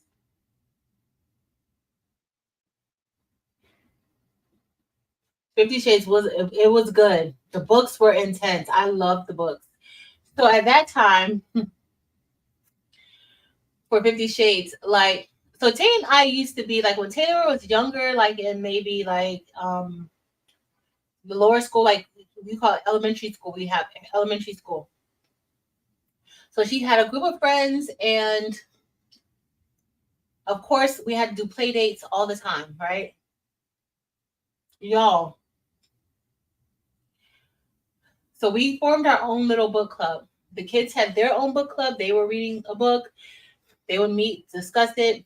A mom would be there to facilitate the book club meeting for the kids. But the moms also had a book club. And so we read 50 Shades, and then we had to go and watch the movie together also when it came out. Y'all, that was intense. All three were intense. All three were intense. So yeah. Still haven't found one. Let me see. I'm trying to see. Nile, I love Hunger Games. I love Katniss. I love Hunger Games. No, the books. Mm-mm. So Harry Potter books are better than movies too. See, I've never read a Harry Potter book. I've never read a Harry Potter book. And some of the book like Hunger Games, like I didn't think that I would even like Hunger Games, but Taylor was reading Hunger Games. Like these are books, and so I'm like, okay, well let me read it. So I would always read back then. I would have to read the book before like certain books. Like I would read the book before she would read it. Because y'all, some of the stuff that they put in these kids' books are not kid appropriate.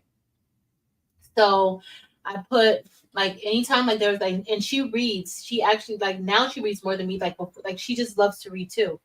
But where I do other things now, like mostly she's still like is gonna have a book in her hand. Like we go to family events, she's gonna have a book in her hand reading something where it gets on my family's last nerves. So I would read the book. So she wanted to read Hunger Games, and so I had to read it before she read it. So that's how I got into Hunger Games. But she never did read, she never was interested in Harry Potter. So yeah.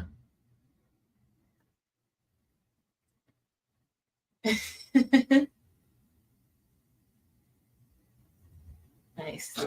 So maybe what you guys may not realize though is that 50 Shades was also derived from the Twilight series.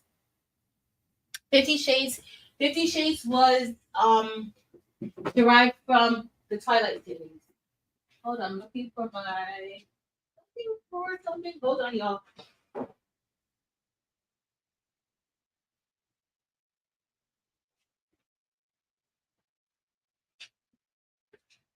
But that's and if you look at both relationships inside of like 50 Shades and you look at it at the relationship inside of the Hunger Games, it's not that much different. Like Bella and Edward's interactions, and then I forgot what the people's name is in 50 Shades was. What's her name? I can't remember. But there the book, that's where it came from. Let me see. My favorite character is Snape, Dumbledore, Children of Anguish and Anarchy. It is two books by Tommy Adeyemi.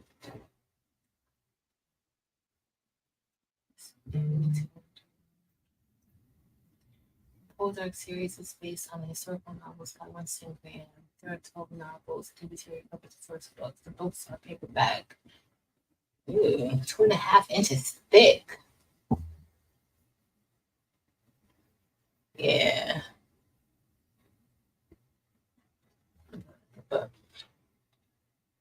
Yeah. Yeah, Stacey A. there. Y'all.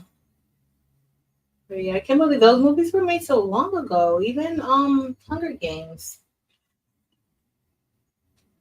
Time does not wait. That is for certain.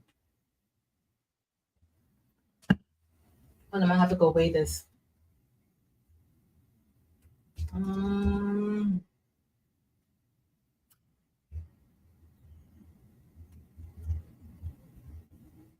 Am I done with the heat press? No, I think I'm gonna put some. I'm gonna do some more patches on, but not. I'm gonna get off in a minute. And to got some other stuff to do. I think Renee. I think Delonda on Friday. I think Delonda said she was what on chapter 20 for the housemaid is watching. That was good. Like I can't wait for us to talk about that. Like when are we gonna have our time where we're talking about the housemaid series because we need to talk about it. Like that third one, I didn't like how so much time lapsed between the second one and the third one. I didn't like that they were so much older. But who knows? Did USPS remove all of my contacts? This is not good. I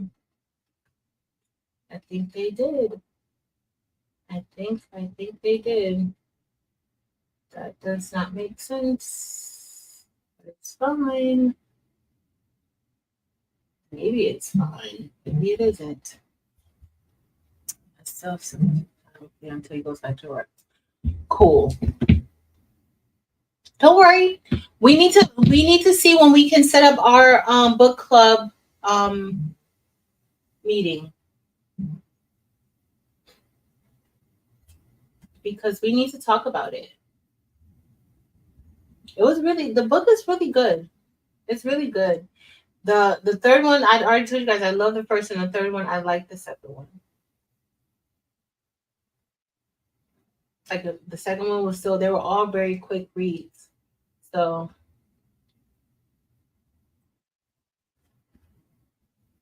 not too bad. Not too bad. All right, let me listen. Delonda, I'm doing your label and I'm putting first name Delonda, last name. I need help. All right, let me put this here. That is just weird. It just doesn't make sense. Right, let me see where it is. And I'm going to. Here she is. Okay. The one good thing, you can still look up your history on the site. So it's not too bad. All right. It sounds about right. Yep. I don't know. I'm gonna go get a little bit to eat. Mary Queen of Scots. That's 3 inches thick. It's a historical read. Barb Taylor loves historical books. That's a thick book. Delonda. Where's it at? Turn to cinder. No. Hold on, y'all. I gotta weigh this real quick. 1 second.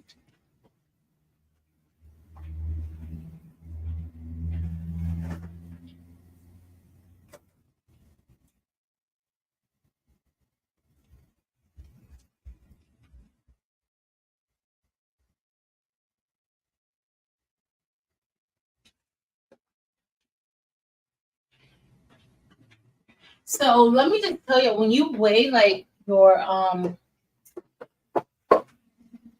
shirts, especially like if you do, you gotta weigh your. Usually I'll know like how much a shirt is gonna be, but with the rhinestones on the shirt, you gotta make sure. Remember those rhinestones are gonna add a little weight to it. So make sure you add that up. Remember that that's gonna cost extra. It's gonna cost extra. All right.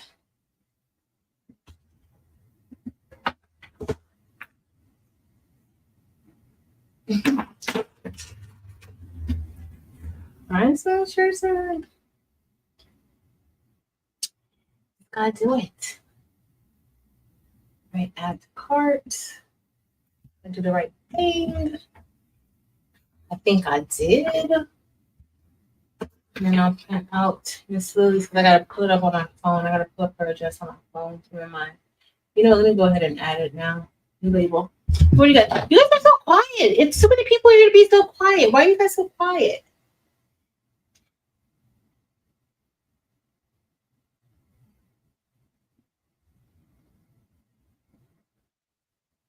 Why are y'all so quiet? You know. All right, let me just put up Lily's so I can send it to her. And then we only ready to get head out. We already talked about our goals. We talked about this movie next week. Let me know if you guys have any topics that you're interested in covering next week. Oh, so we might actually do it next week, Monday, because Sunday we're doing So Good. So next week, it'll be next week, Monday. So let me know what you guys would like to, like, if you guys have any topics you guys want to talk about. Let me know. No problems, Lily. So Shay Shay's cutting out applique blocks. Nice, Shay Shay. Shay Shay, what you making? What you making with that? 33, 26. Let me know. Okay. Um.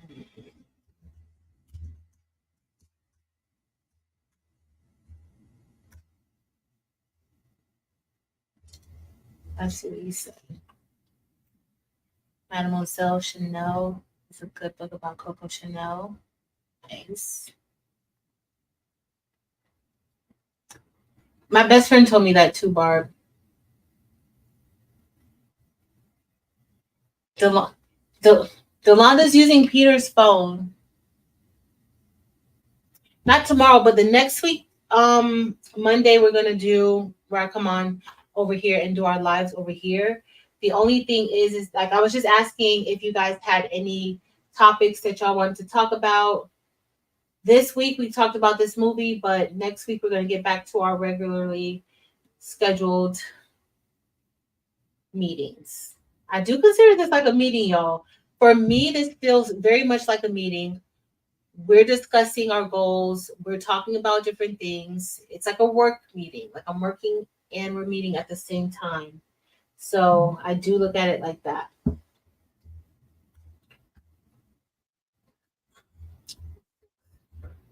One. So yes.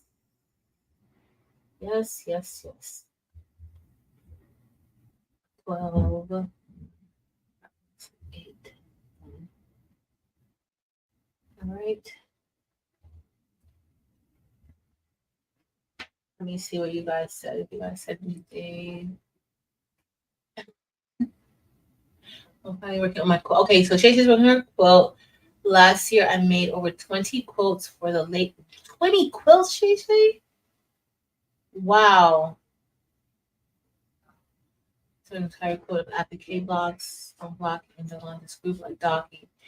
Nice. So Lena Dole Crafting says I'm getting ready to do some embroidery, making my 10-month-old grandbaby a Minnie Mouse onesie. Nice. Hey, Zelda Brown. JJ, that is nice. Okay. I think I might be ready. Now just print these out and then we're gonna be done.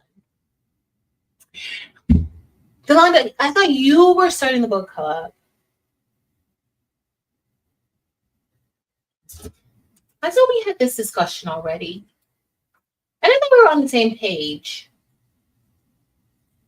Clearly, We're not. But that's what I thought.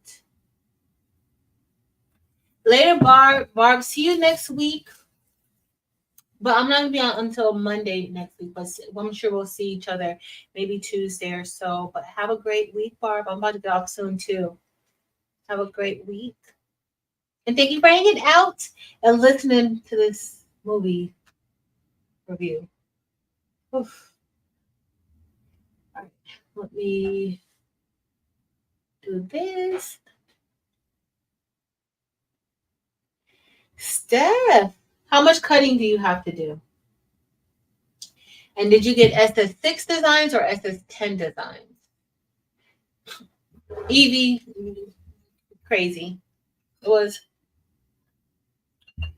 very much so a lot. Was. But somebody is going to enjoy it. And that means he reached somebody. Those are his people. So, all right, I'm printing these out on my labels. Let me get ready to print. And then once this prints, I'm gonna be done because I'm gonna upload this video to, or upload the thumbnail, and then we're gonna be good to go. Print. With the Polono. Sorry, y'all, I'm looking at this thing. 4.6. I don't see it.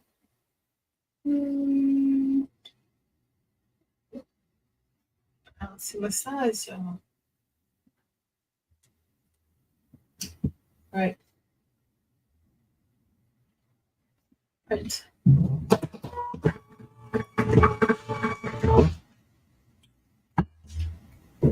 Them said she never used a pressing pillow with her rhinestones. And she was for sure it's being stuck together. So neat. It doesn't happen often. It doesn't happen often. However, that has happened to me. So what I used to say a lot, but it hadn't been happening for a while. Like I haven't experienced it in over a year. But what I would tell people is to put a piece of parchment paper on the inside of the shirt and press if it keeps happening to you. That's what I would tell. That's what I generally tell people. Just put a piece of parchment paper inside. Yeah. So Yolanda's asking, is material very thin?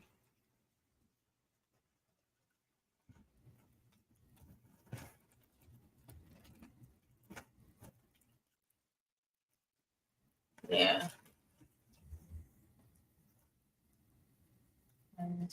In order to add more pressure. Oh, okay. Because if you do the HTV, yeah. Because sometimes it will. It has happened to me before. But it has been so long since that's happened. But I will use before I would put a piece of parchment paper on the inside. With the Bella canvas shirts that it sticks, then you may want to put a little bit of parchment paper inside. Yeah. Tracy said hers is never stuck. I put, okay. So mostly SS10. Well, then that's good. The SS10, those are going to be easy. What type of cutter do you have, Steph? What type of cutter do you have? All right, y'all. So I have, they're packaged and labeled. They're going to get out and about. And I'm happy about that. And when we get off, I'm probably going to press these on. I remember these. Did I put Labrador in here? I think this is Labrador. And I still need to do do a few other little things, but today's live has been very interesting. You have the cricket. Okay. So just do some test cuts. Have you done test cuts first? Like just testing out the flock to see what your cut settings should be? Thanks, Dr. Monique. Thank you. It was a little bit weird for me um to do this because I generally don't do like movie discussions. It was a little bit, but it was fun. It was fun. I felt like I was talking a lot. I might have given too much information about the movie. So, but hopefully I won't be, motivated to talk about another movie. If Dims better not make me watch another movie. It was Dims's fault. And she knows it. Aw. Thank you. Thank you. Thank you. Oh, now you know how to do it, Steph. You just need to. I'm thinking you're brand new to cutting rhinestones. You know what? Why you didn't say, "Girl, I know what I'm doing. I know how to cut rhinestone flock."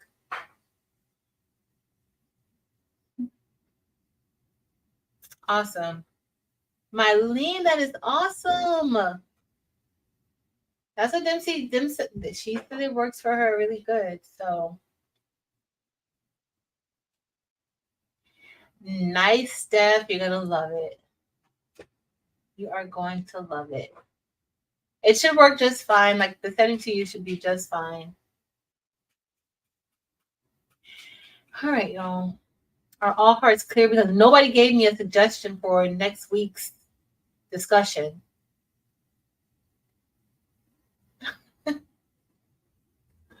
Nobody gave me a suggestion, idea, nothing for next week. So I'm gonna just have to pick something. Random. It's not gonna be a movie. So I love you guys. Thank you guys for hanging out with me. Yeah. Get ready to watch Eve. She'll be on at 9:00. I'm gonna upload a video over on Craftable Things. I'm gonna try to do a little more content on this channel, which I think is probably just gonna be kind of like how the last video was, where it was more so like a behind the scenes type of day in my life video.